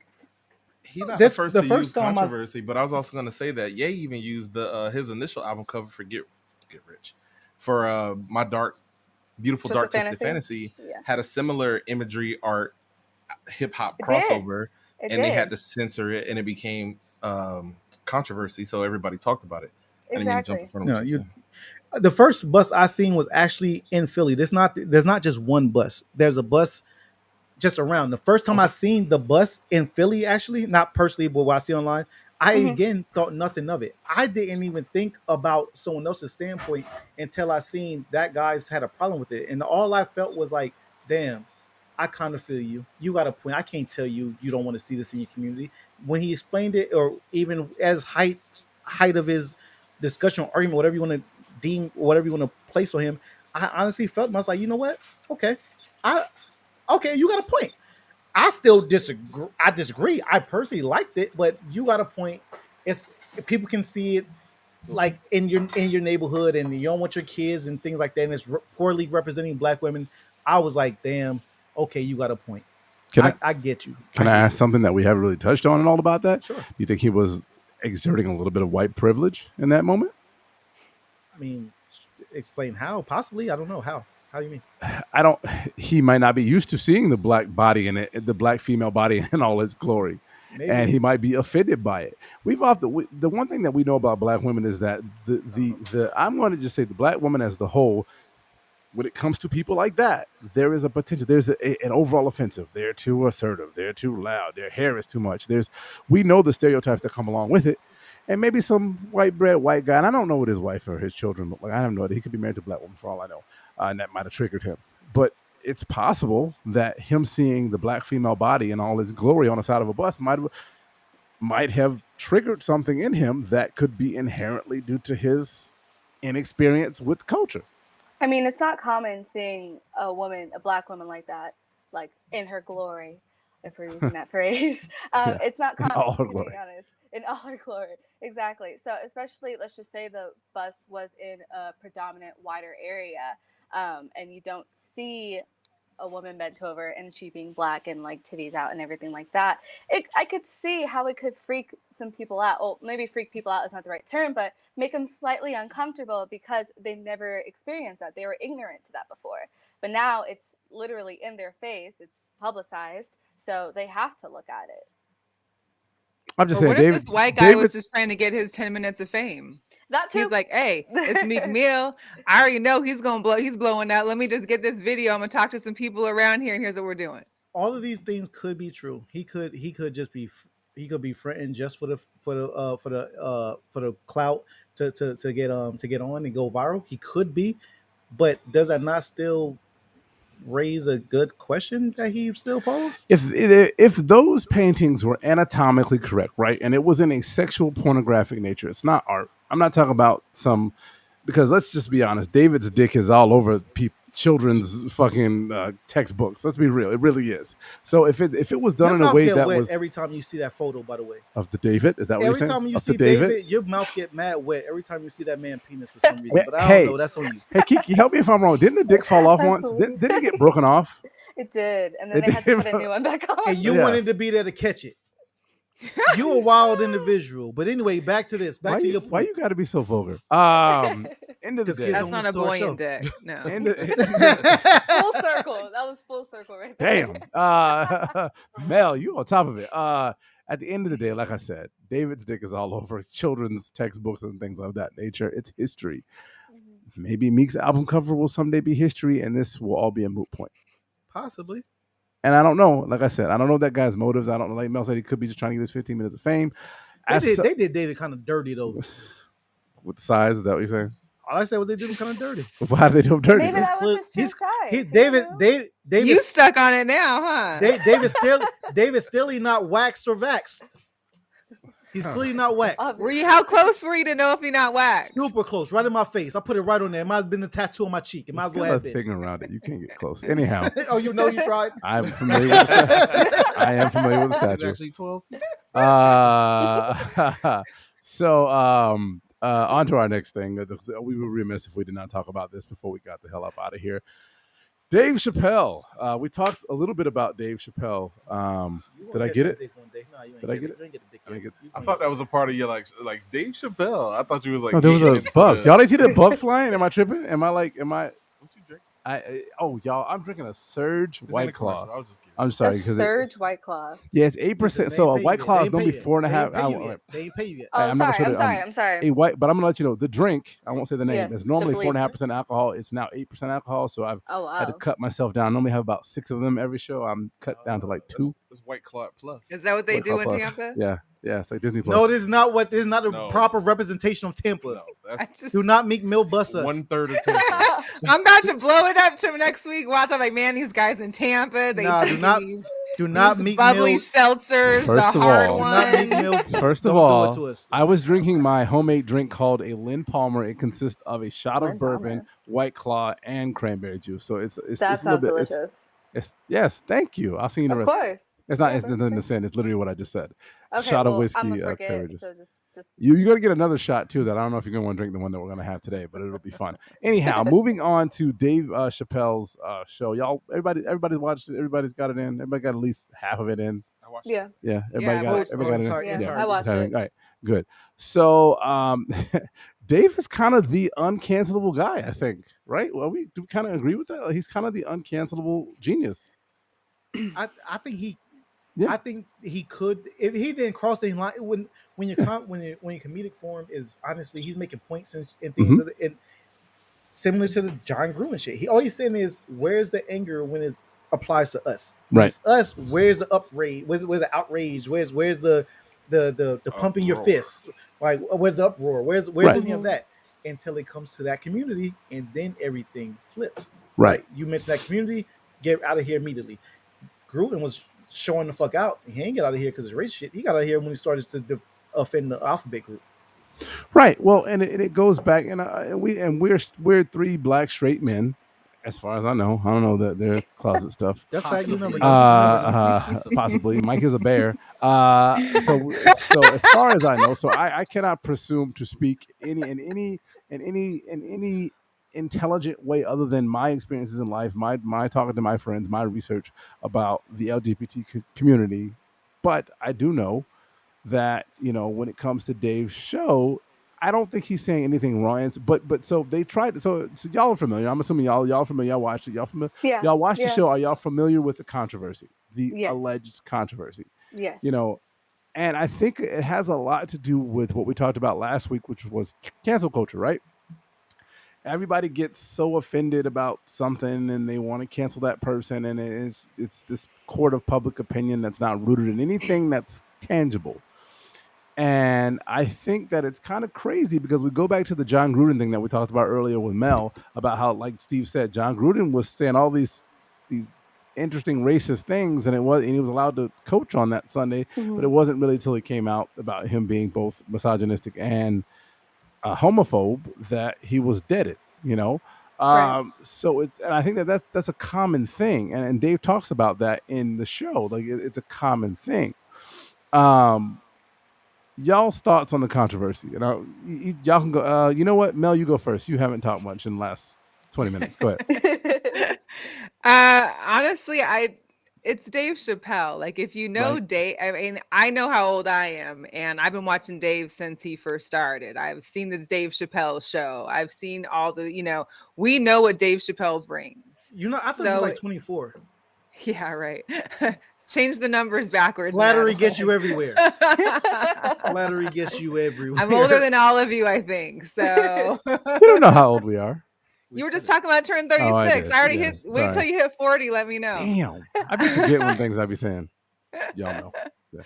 Go ahead, Mel. But you know Dave Chappelle, and what's crazy is that even in this last comedy with a Netflix special, whatever, there was a bunch of LGBTQ in the audience. He's actually talking to them as well, and it's like, hey, this is what I do, and I don't see that there was a problem. I don't see what this cancel culture is for. Like, we know what you're coming to. You know what you're hitting when you hit Netflix, Dave Chappelle. You know what you're about to listen to. That's it. So if you don't want to listen to it, there's plenty of other things to be watching on Netflix. Kiki? I have to agree. I have not known Dave Chappelle since we started, but I knew him around like when I was 15 in the 90s. But all to say, Dave Chappelle, like Miss Mel said, is Dave Chappelle. He is known for saying some really raunchy but true things that are supposed to be relatable. And ironically enough, like, yeah, people are offended, but it's an honest question. I understand. I'm friends with a lot of transgendered people. I am bisexual myself, but I'm not going to be speaking for them, of course, because I don't know how it truly feels. But nonetheless, for him to start asking those questions about, like, but what about, like, people of color? Like, that is a very real question. Hopefully one day we will get that, like, abundance of support. And I truly believe that it will get there eventually, because I feel like people, especially people around like my age, are getting a lot aware of what to say, what not to say, what to do, what not to do, and how to support, especially after the whole BLM movement. So people are not ignorant as they used to be in the past, but nonetheless, we're still not where we kind of want to be. So to ask that question isn't faulty. I wouldn't consider him being a homophobe because he's comparing it to transgender. It's just what we're understanding right now, and saying that people are valid for, being transgender, and that acceptance is just, can it be compared to people who are Black? And that's a valid question, and I don't see any harm in that. Yeah, and I think it is crazy because it seems like common sense, right? Mm-hmm. Dave is making, and then comedy has this. It's deeply rooted in observation, in a funny way, in a witty way. Observation brought to the masses in your perspective, So to me, it's kind of interesting because last week we talked about people canceling things, and I have a couple ridiculous things I want to talk about that people are trying to cancel right now. But it's interesting that they wanted to try to cancel Dave because his stance on transgender, but they're not actually looking at his actual stance on transgender. Does that make sense? Like, mm-hmm. They're looking at what they think they know about. You say something that's not in line with the conventional thought pattern about transgenderism or homo or being gay or LGBTQ or whatever, and they want to cancel. And it's just kind of baffling because it seems like a lot of those people did not watch the actual special. Mm-hmm. Right? Just that tiny segment. That tiny segment, and they pulled it out of it, and it happens every single time. All the time. And I don't know why that is. Do we have an idea why that is? Like, why does that keep happening? Because he said that he's not going to talk about it no more. At the end of the show, he said he's not going to talk about it no more. He's done. The reason I think that happens is because they want to use, when I say they, the people who have an issue with what he said, they want to use the talking points. Yeah. And they just want to listen to just whatever the small frame he said. And not knowing who Dave Chappelle is, if we all listen to Dave Chappelle and all the fan here, we know Dave Chappelle. They will start a joke in the beginning, first 3 minutes. That's going to make sense. Be a 30-minute long drink. Yeah, it's many points to it. So if you don't get all of it, you're not going to fully understand. But you just want to focus on whatever you felt offended by or whatever you want to have fake offense by just to try to push a point or your motive, whatever the case is. But at the end of the day, he wasn't offending he was not set to offend anyone. It's definitely not the alphabet committee. For one, he even gave I wish memory bad right now. Whatever the woman, his best friend Daphne, Yes, the one that is that passed. her name? Yeah. Daphne. Yep. I think it's Daphne. Yeah. R.I.P. to her. Like her family members even spoke up and said they watched it all and they felt not one offense to it. They said yes, she would have appreciated the comedy, his Because comedy she was a stand. comedian herself. Yes, Yeah. right. So how are you more offended than the people that he's speaking about? Like how are you more offended than like if I'm saying I'm cool, if someone tried to do something to me and y'all like, yeah, they try to offend you. I'm like, nah, it's funny. I liked it. It was cool. How are you more mad for me than I am for me? I'm telling you, let it ride. I like it. And then my family's like, it's cool. He liked it. Let it ride. And you still keep trying to pump your fist and like, nah, get him out of here. Like, hey, what? Honestly, what type of shit you on for real? Right. This ain't for me. You trying to flex your muscle. You trying to show that you can cancel people. Well, it's kind of like the idea in the black community, white saviorism, right? Like the idea that we as a culture need to be saved and we need to be saved by a member of the white race. I don't have to explain it to everybody, but it's that thought pattern that somebody has to be outraged for us. You know, it's not enough that we've been saying all along. We got it. Well, we're cool now because we're used to it. Like you said, I was saying for Daphne or an RP to her. Right.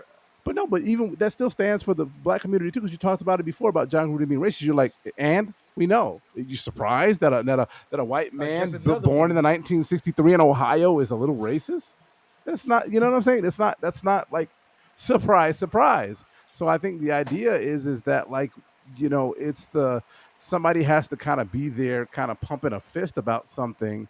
And I think that's kind of been the whole thing about Dave. You know, am I crazy? Am I wrong?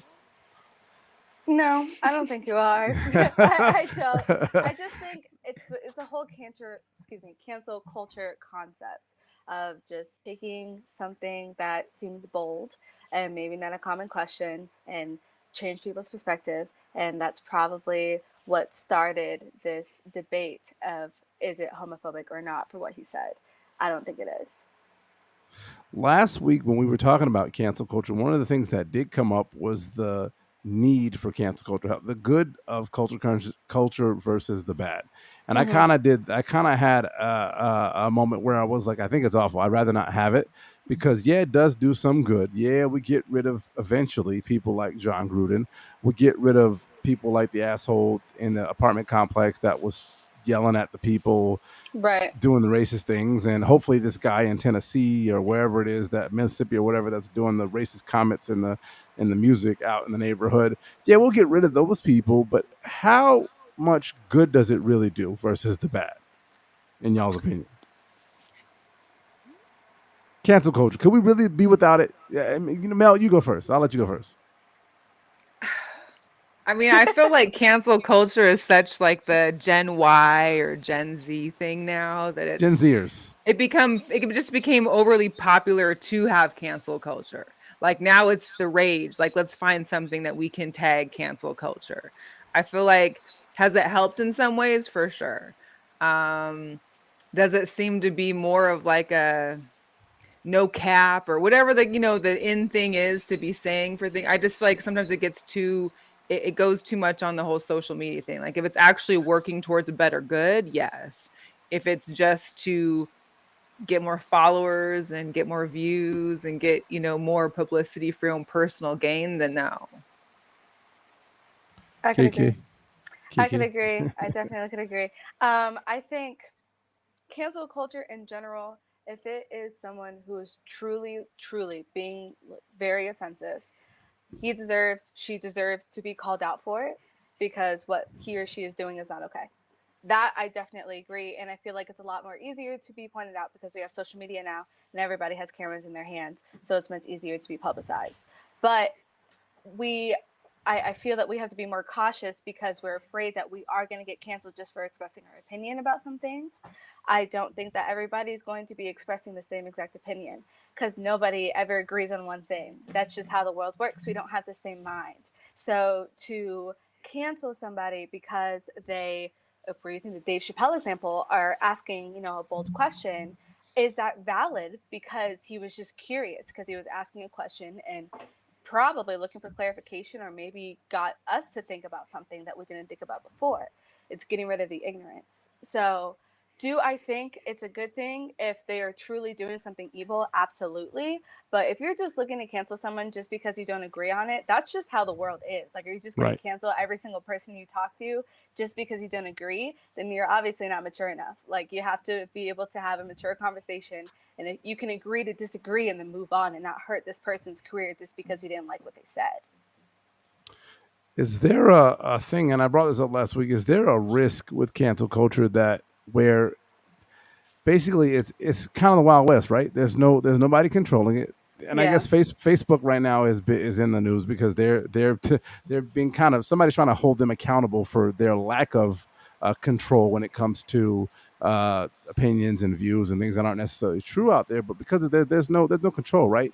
There's no control over it, and I think that it kind of has a tendency to kind of go crazy. For example, right now, y'all familiar with Demi Lovato? I know Mike knows Demi Lovato. That's his girl. I like Demi Lovato too, but she thinks that we should cancel the word alien.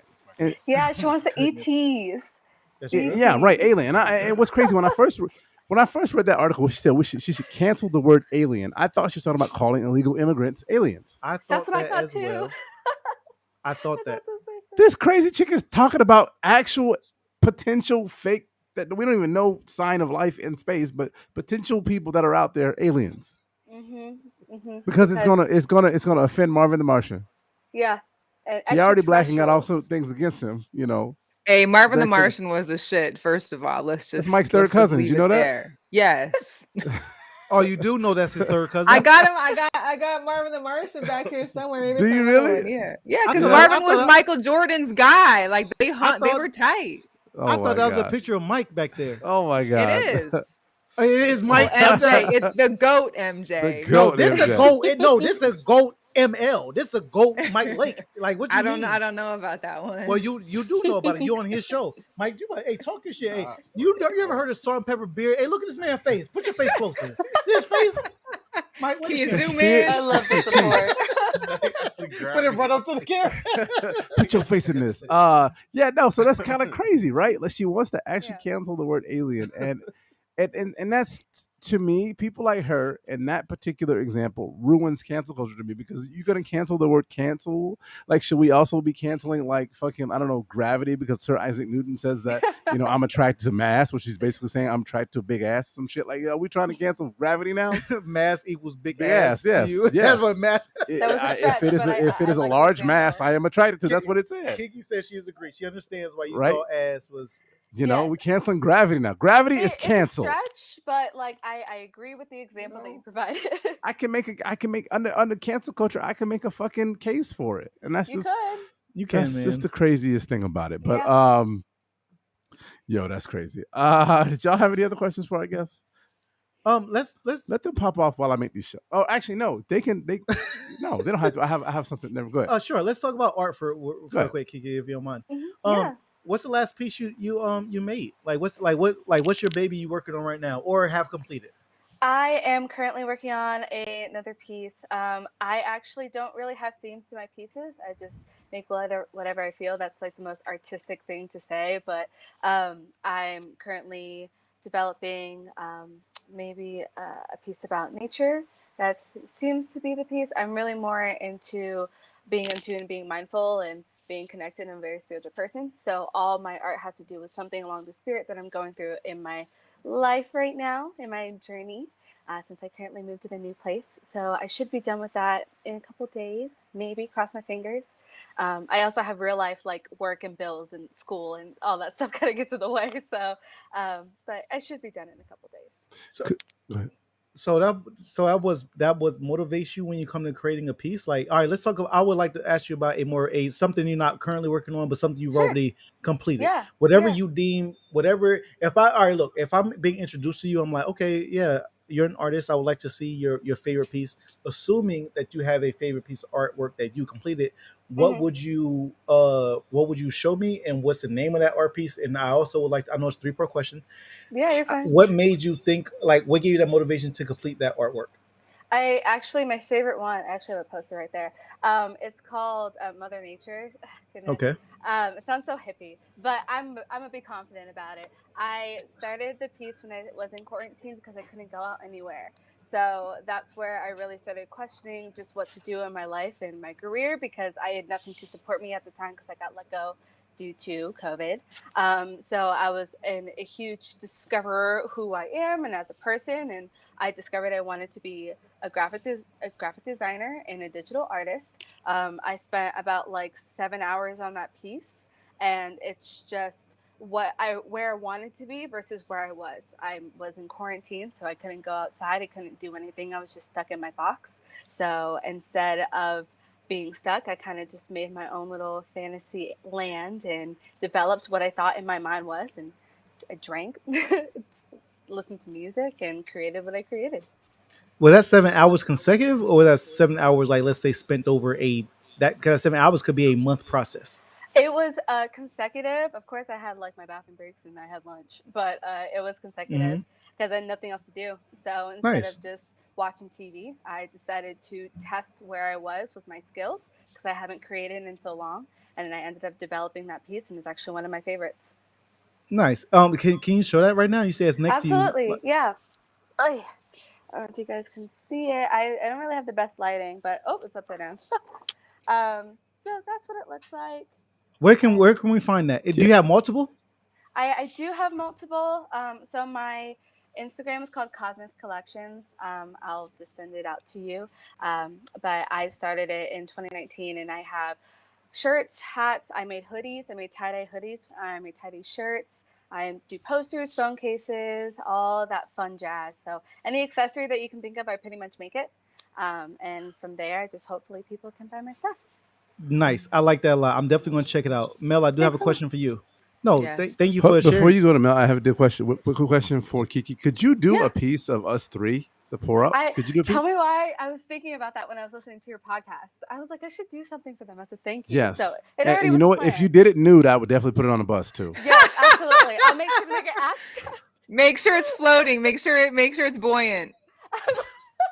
I love the full circle jokes. Yes, I will make sure it's very buoyant. We'll talk about that off air. Go ahead.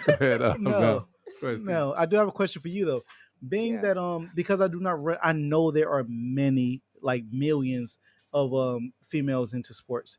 I personally haven't ran into like a big plethora of, but I know a lot of females that are, from ones I play ball with to ones that just know more about, that can break down the defense or break down the triangle offense better than I could even understand. So my question to you, Mel, what got you into sports like so deep? Like, because I won't say because, but anyway, what got you super deep into sports? Just curious. I was just raised in sports. Like I'm the By oldest. whom, I if have you don't mind me asking? By like my parents. Okay. I mean, like my mom. You know, neither one of them actually like played it competitively or did anything with it. But like I'm 5'10", my brother's 6'3", 6'4".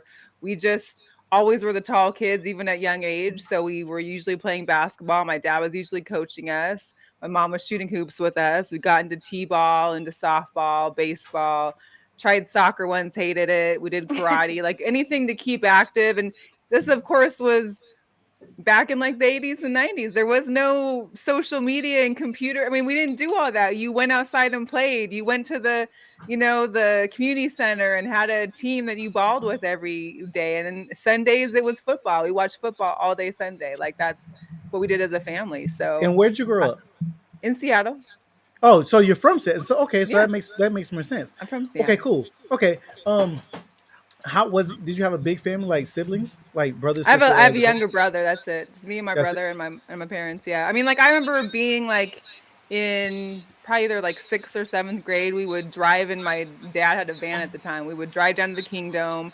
I'd literally be center field with my mitt watching Ken Griffey.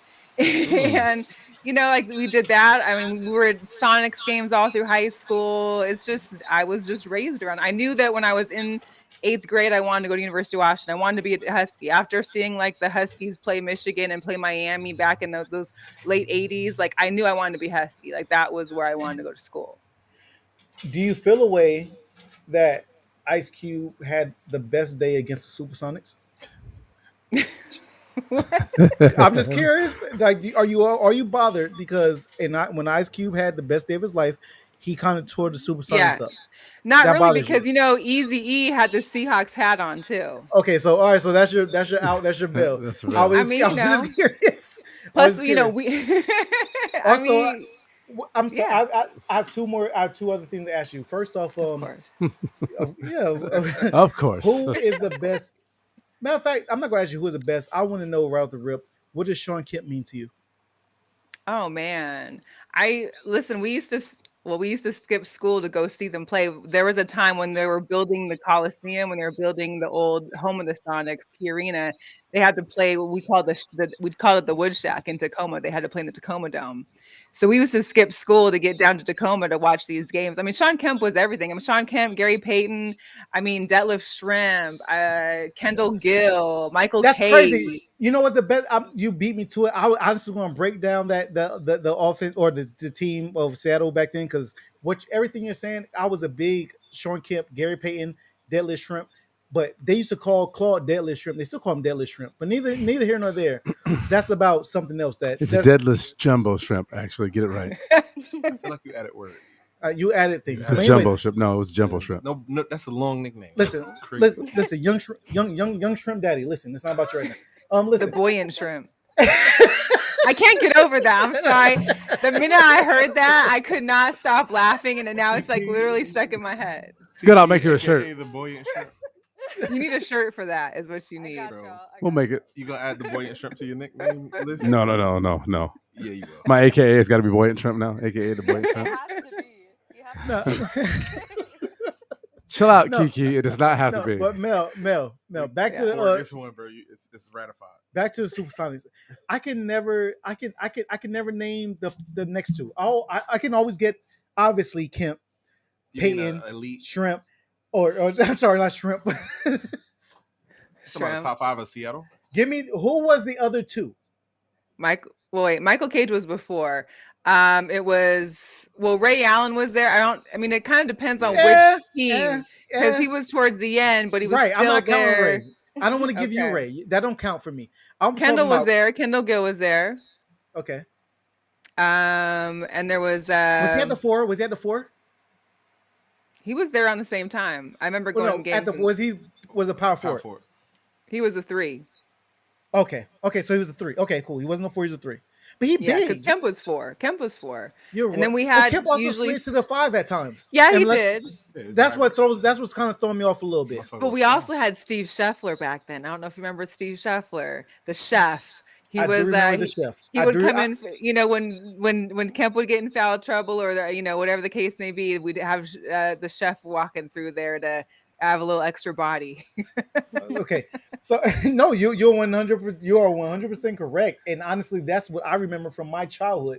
Because though I was not a Seattle fan, you can't ignore greatness, and they were just popping in the NBA like they were them guys. Those are the guys I was looking to as a young age coming up, and so I guess you kind of answered all of my questions as far as like what kind of got you into it. But what's your favorite sport playing? Basketball. Is there a reason why? You like the aggressive? You like the basketball is a full contact sport. I hate when people act like it isn't. It's definitely a full contact sport. I wish I could go back and play the way I feel now versus what I was like when I was that age. Probably, I don't think I was as aggressive or really eager to really learn a craft and play hard and practice. I was just kind of like, I'm doing it just because this is what I got to do. You know what I mean? I feel like being aggressive and having the voice that I have now, I feel like that I could have been a different kind of player back then. But I think basketball, I hate running. So I wasn't playing soccer. I wasn't on a track team. I wasn't going to do anything that required me to run nonstop. Mm-hmm. So basketball, going back down the fourth, I could do that. Yeah, 90 feet is nice.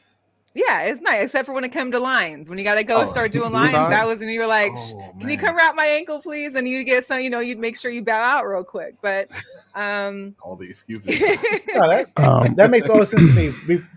Real quick, I want to spin it back to you, Kiki. Wait, she just disappeared. Oh, we lost her. She said no. She said no. I don't want to talk to you. I'm out. She said cancel. We'll get her back. She's like, this sport shit ain't for me. We'll The art of basketball. That's what it should have. Yeah, that should have been. And we had Big Smooth. I'm sorry, I totally forgot about Sam Perkins. Big Smooth.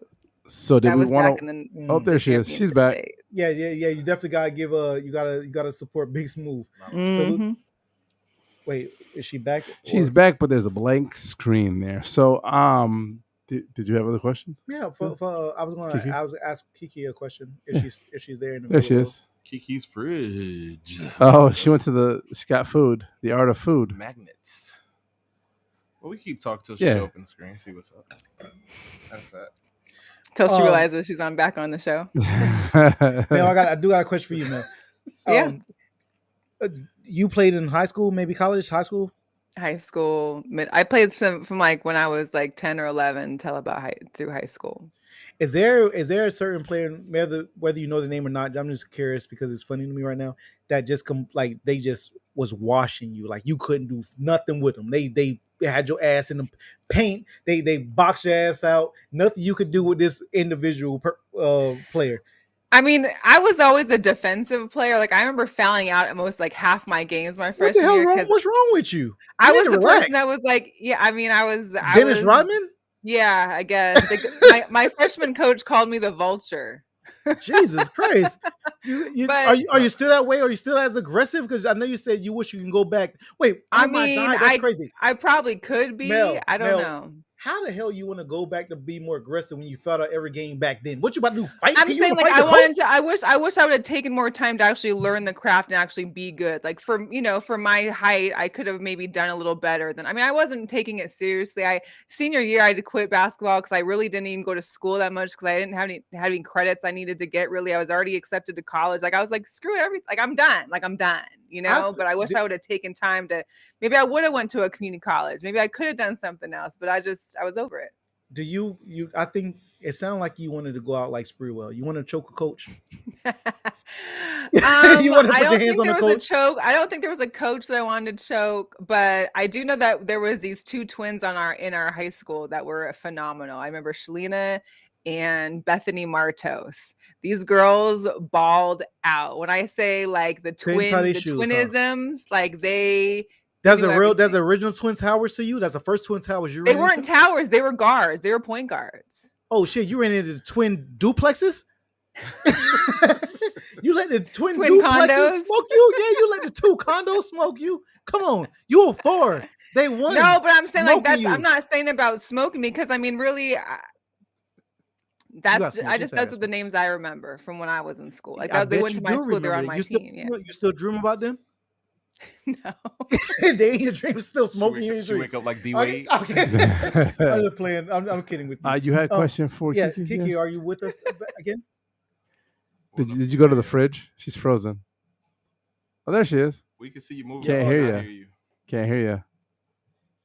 No audio. No audio. Can't hear you, Kiki. Oh, she said, wait. She's got that Colorado Wi-Fi. The twin duplexes, though. Yeah. To be honest, I'm gonna be honest at this point, and if she can still hear us, it's all love and respect. Yeah. I kind of forgot. I did have a question. I really did. I had questions for her, but during the process, I kind of like lost my train of thought. Can't hear you, baby. Where we were going. Can't hear you. It's okay. Well, you were just jumping back and forth with questions you have for them. That is correct, but I forgot what I was going with Kiki. And I did have shit for her though. It's all good. We can have her back on though, because I would definitely love her to be back on because I want to purchase some of her art and I want some of her art. I'll tell you what. Kiki. We can't hear you. Can you hear us? We can't hear you. So we don't know what the issue is on there, but it's not even on the screen. But what we can do is we'll talk off. We'll talk off. Is that okay? We'll talk off air. We'll hit you up. We'll go ahead and wrap and we'll hit you up later. Steve has some questions about some artwork, which I want to see that pour up artwork 100%. Again, I don't have to be nude. I won't necessarily put on a bus. That was a joke. But if you wanted to make something of us, we would definitely display it in the back. David his ass out. David, no, don't David. David his Goliath ass out. Goliath me out. Goliath me out, for fuck's sake. That's the same shit your wife be screaming and it never happens. Kiki, you're a dick. Wow, you're a dick, Steve. It never happened. I'm gonna shout out Kiki's at real quick. She's at. Oh, we can hear it now. Can we hear? Can you guys hear me now? Oh, there you are. There you are. Steve, pop up your question while we got her. Before we lose her. Go. Oh shit! Pop it up. Listening, he said he didn't remember the question. I'm in my sorry. kitchen. Don't mind me. You can shout out where they can find your art because we would like to search it and put it up for Yes, everybody. absolutely. So my artist name is called Cosmos Collections. It is lengthy, so I'll spell it out. It's KOSMIIC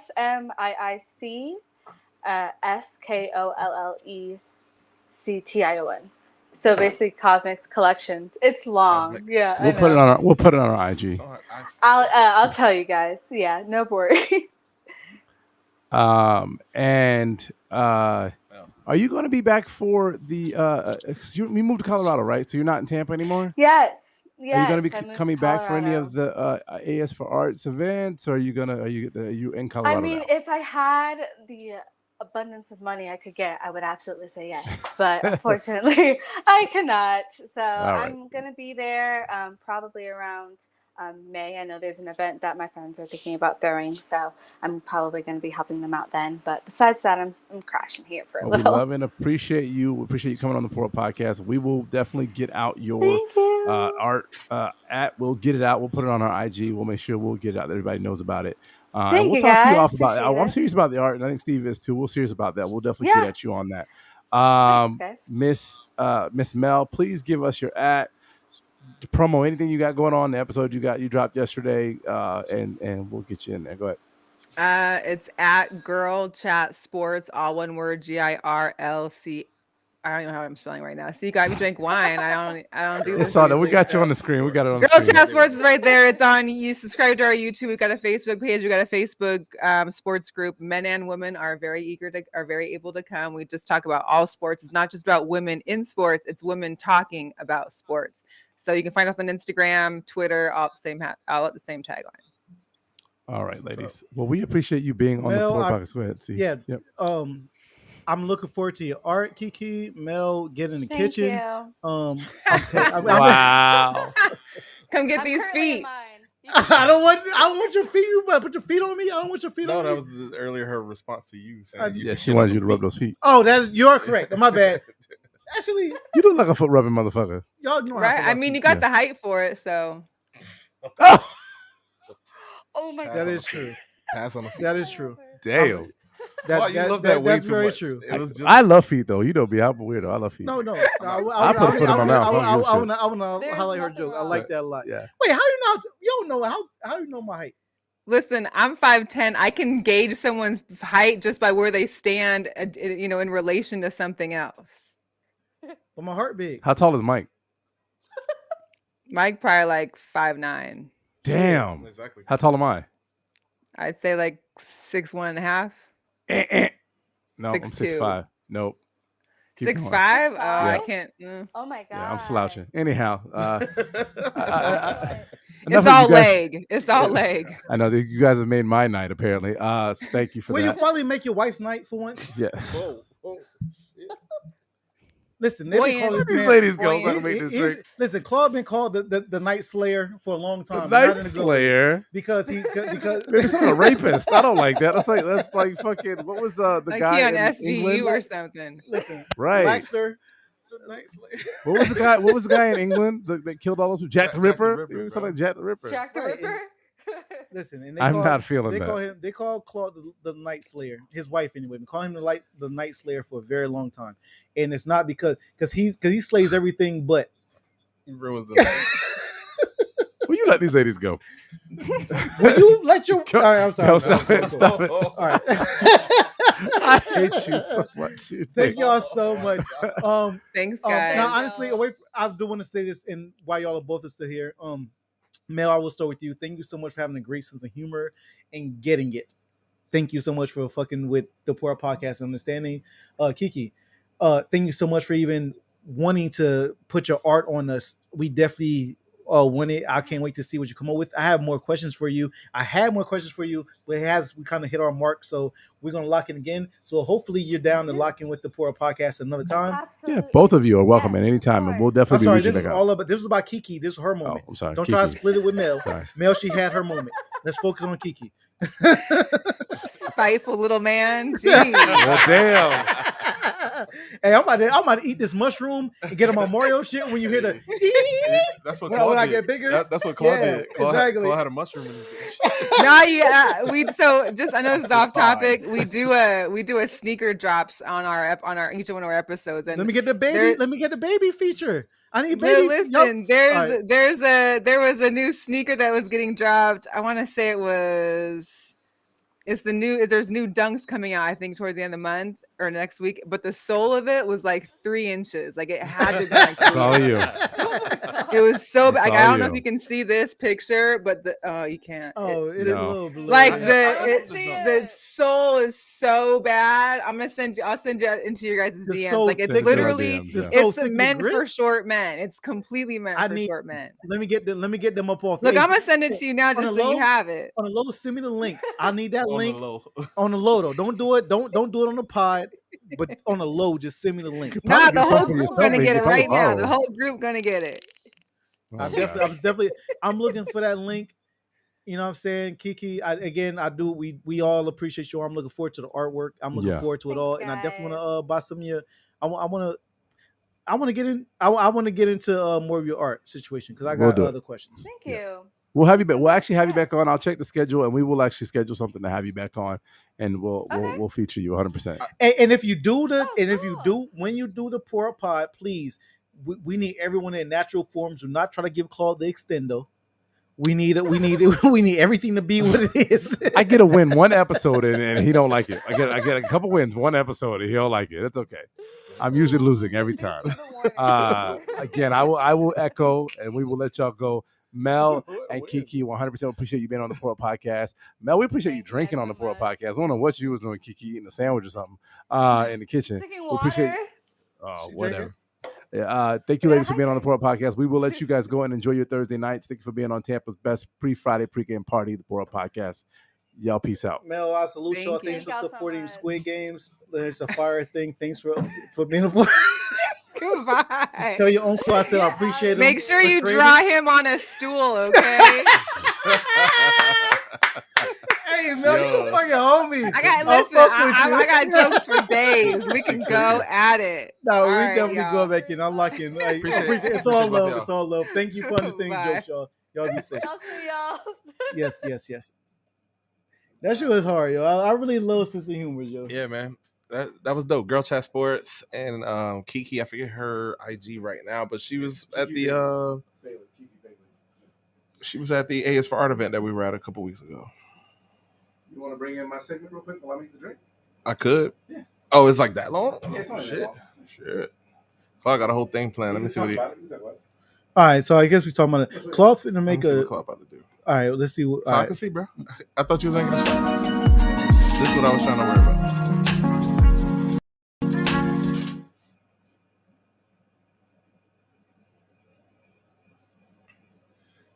All right. Can I have your mic? Sure. All right. So this shot actually comes courtesy of our girl Rubber Band Chan. You might hit it again, Mike? Bailey's. My favorite.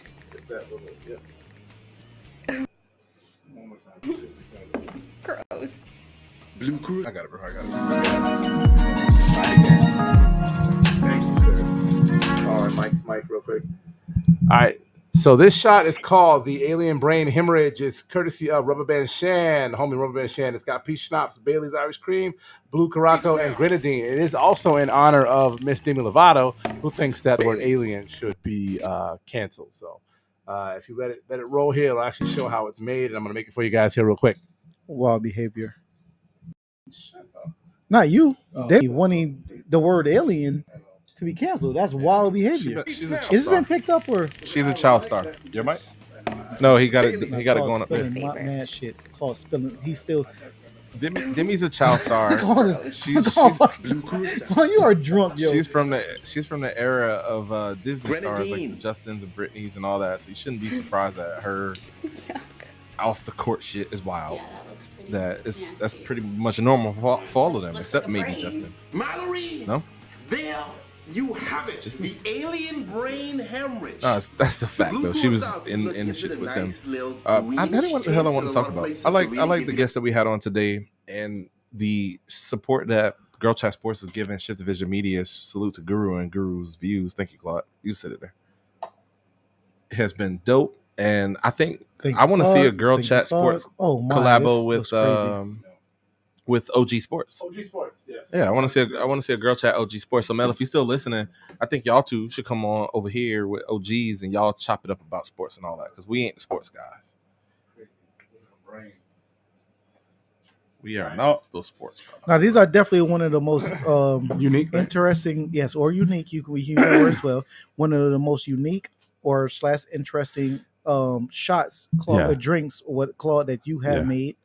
So this comes courtesy of our friend and homie Rubber Band Shan, who musician, artist extraordinaire, bartender extraordinaire, and it is in honor of Miss Demi Lovato, who wants to get rid of the word alien. So I made some alien hemorrhage shots.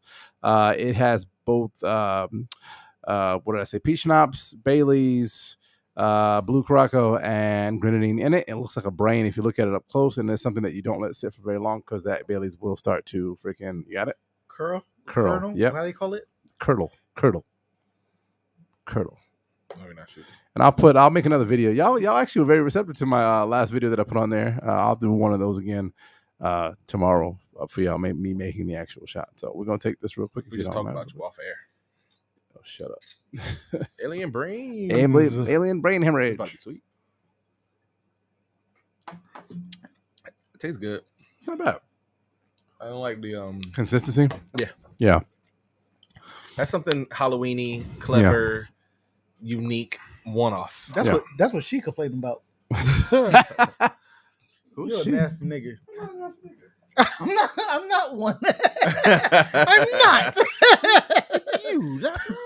Who said that about me? How do you know? They're lying. But yeah, I do want to. After taking the shot, I do want to. What's the name? Say the name again. It's called an alien brain hemorrhage. Brain hemorrhage. It has blue Curaçao, peach schnapps, Bailey's, grenadine in it. And there is an order you have to take. You have to actually make it what order it has to go. It literally has to go peach schnapps, Bailey's, Curaçao, grenadine. Yeah. So or the brain don't bust like it. Or the brain don't bust like it's supposed to. I thought you were gonna repeat everything. The brain don't bust like a bus. No. Sorry. So that was actually not bad. It's not a bad shot. No, that's what the ladies like like. Novelty shot. If you was doing something unique like a Halloween party, I did it, and I think I'm gonna probably do the video to a Halloween song. Y'all see it later, y'all. Maybe if you took out the color, you can do a little zombie brain with it or something. Zombie brain. That'd be kind of cool because I guess the schnapps. The schnapps and then the.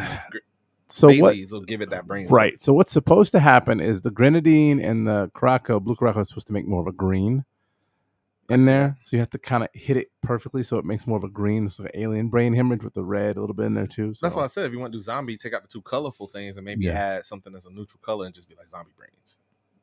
That's actually a good idea for adults trick or treating or whatever. Fuck. Yeah, I don't know what y'all be making shots for adults. I should do that. Adult like parents whenever they come to get candy, like here's a shot, enjoy it. But again, I do want to echo what Mike and Steve said about Kiki and Mel. Big ups to them. Appreciate them coming on the podcast. Both of them are not in Florida. Salute to both of them. Salute to them. Vegas and Colorado, they're all completely different time zones this episode, guys. So 100% appreciate them doing that for us. Before it brings them out. Mike, I think we're ready to go into the next. You have my mouse, so I can't do it. You don't have to communicate it all to me, bro. Sorry. You got it. I'm on this side too. You got it. What you trying to get it to? Oh, let's get into the last call. Let's get out of here. Still got a graphic for that? Yeah. Over. Left. Left. Down. There you go. So it wasn't left. Let's call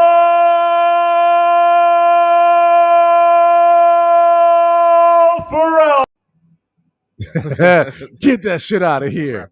Oh my God, that's the longest little thing ever. Who want to go first on last call? You finished that. Yeah. I haven't gone first in a while, but I think it's been so quiet this episode. I've been chilling. I was wild last episode. I said let me chill. I wanted to hear y'all two argue and not me the whole time. We have some good sound bites. This week or last week? This week, last week too. Every episode.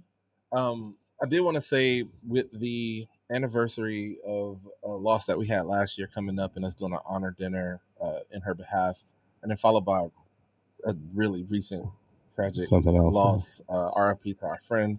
No names necessary in this, but just love the people that's close to you, and cherish all those moments, those last conversations. I only laugh out of just discomfort to basically to say that point. I love y'all boys, and shit, man. I just want to leave it at that. I'm gonna echo you on that. I'm not gonna repeat what you said. I'm just gonna say, hey, big ups to what Mike just said. Also, I'm gonna add it in what Steve's cash tip earlier today about he said just do it. There's so many things other that you can do in your life. If you're thinking about doing it, just do it. If it's in your head, if it's in your brain, start making moves to do it and just do it.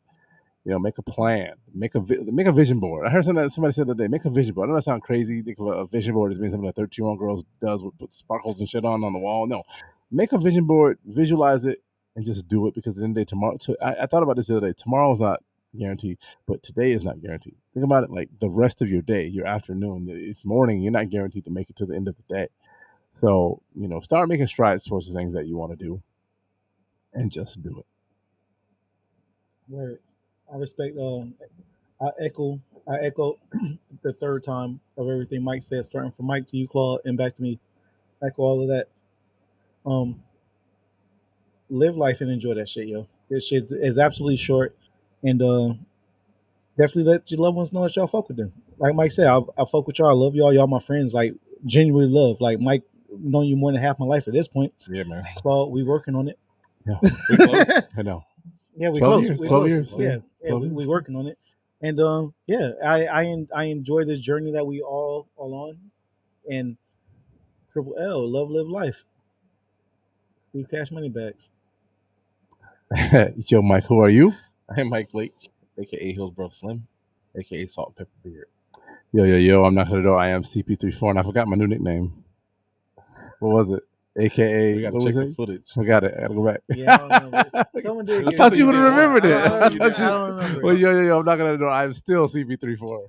Buoyancy Claude. Oh, that's what it was. No, that wasn't what it was. That's not what it was. Something related. It was better than that. It definitely was. Anyways, Steve Cash, aka the Fitness Daddy. Y'all be safe though. All right. Poor podcast, y'all. We out. Well, arms sort of wailing around. Up, go up, over. There you go. Definitely.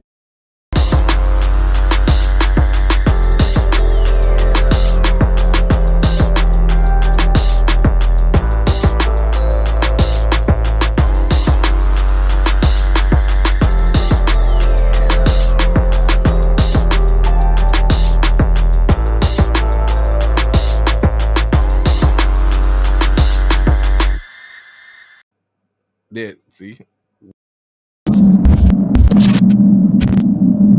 We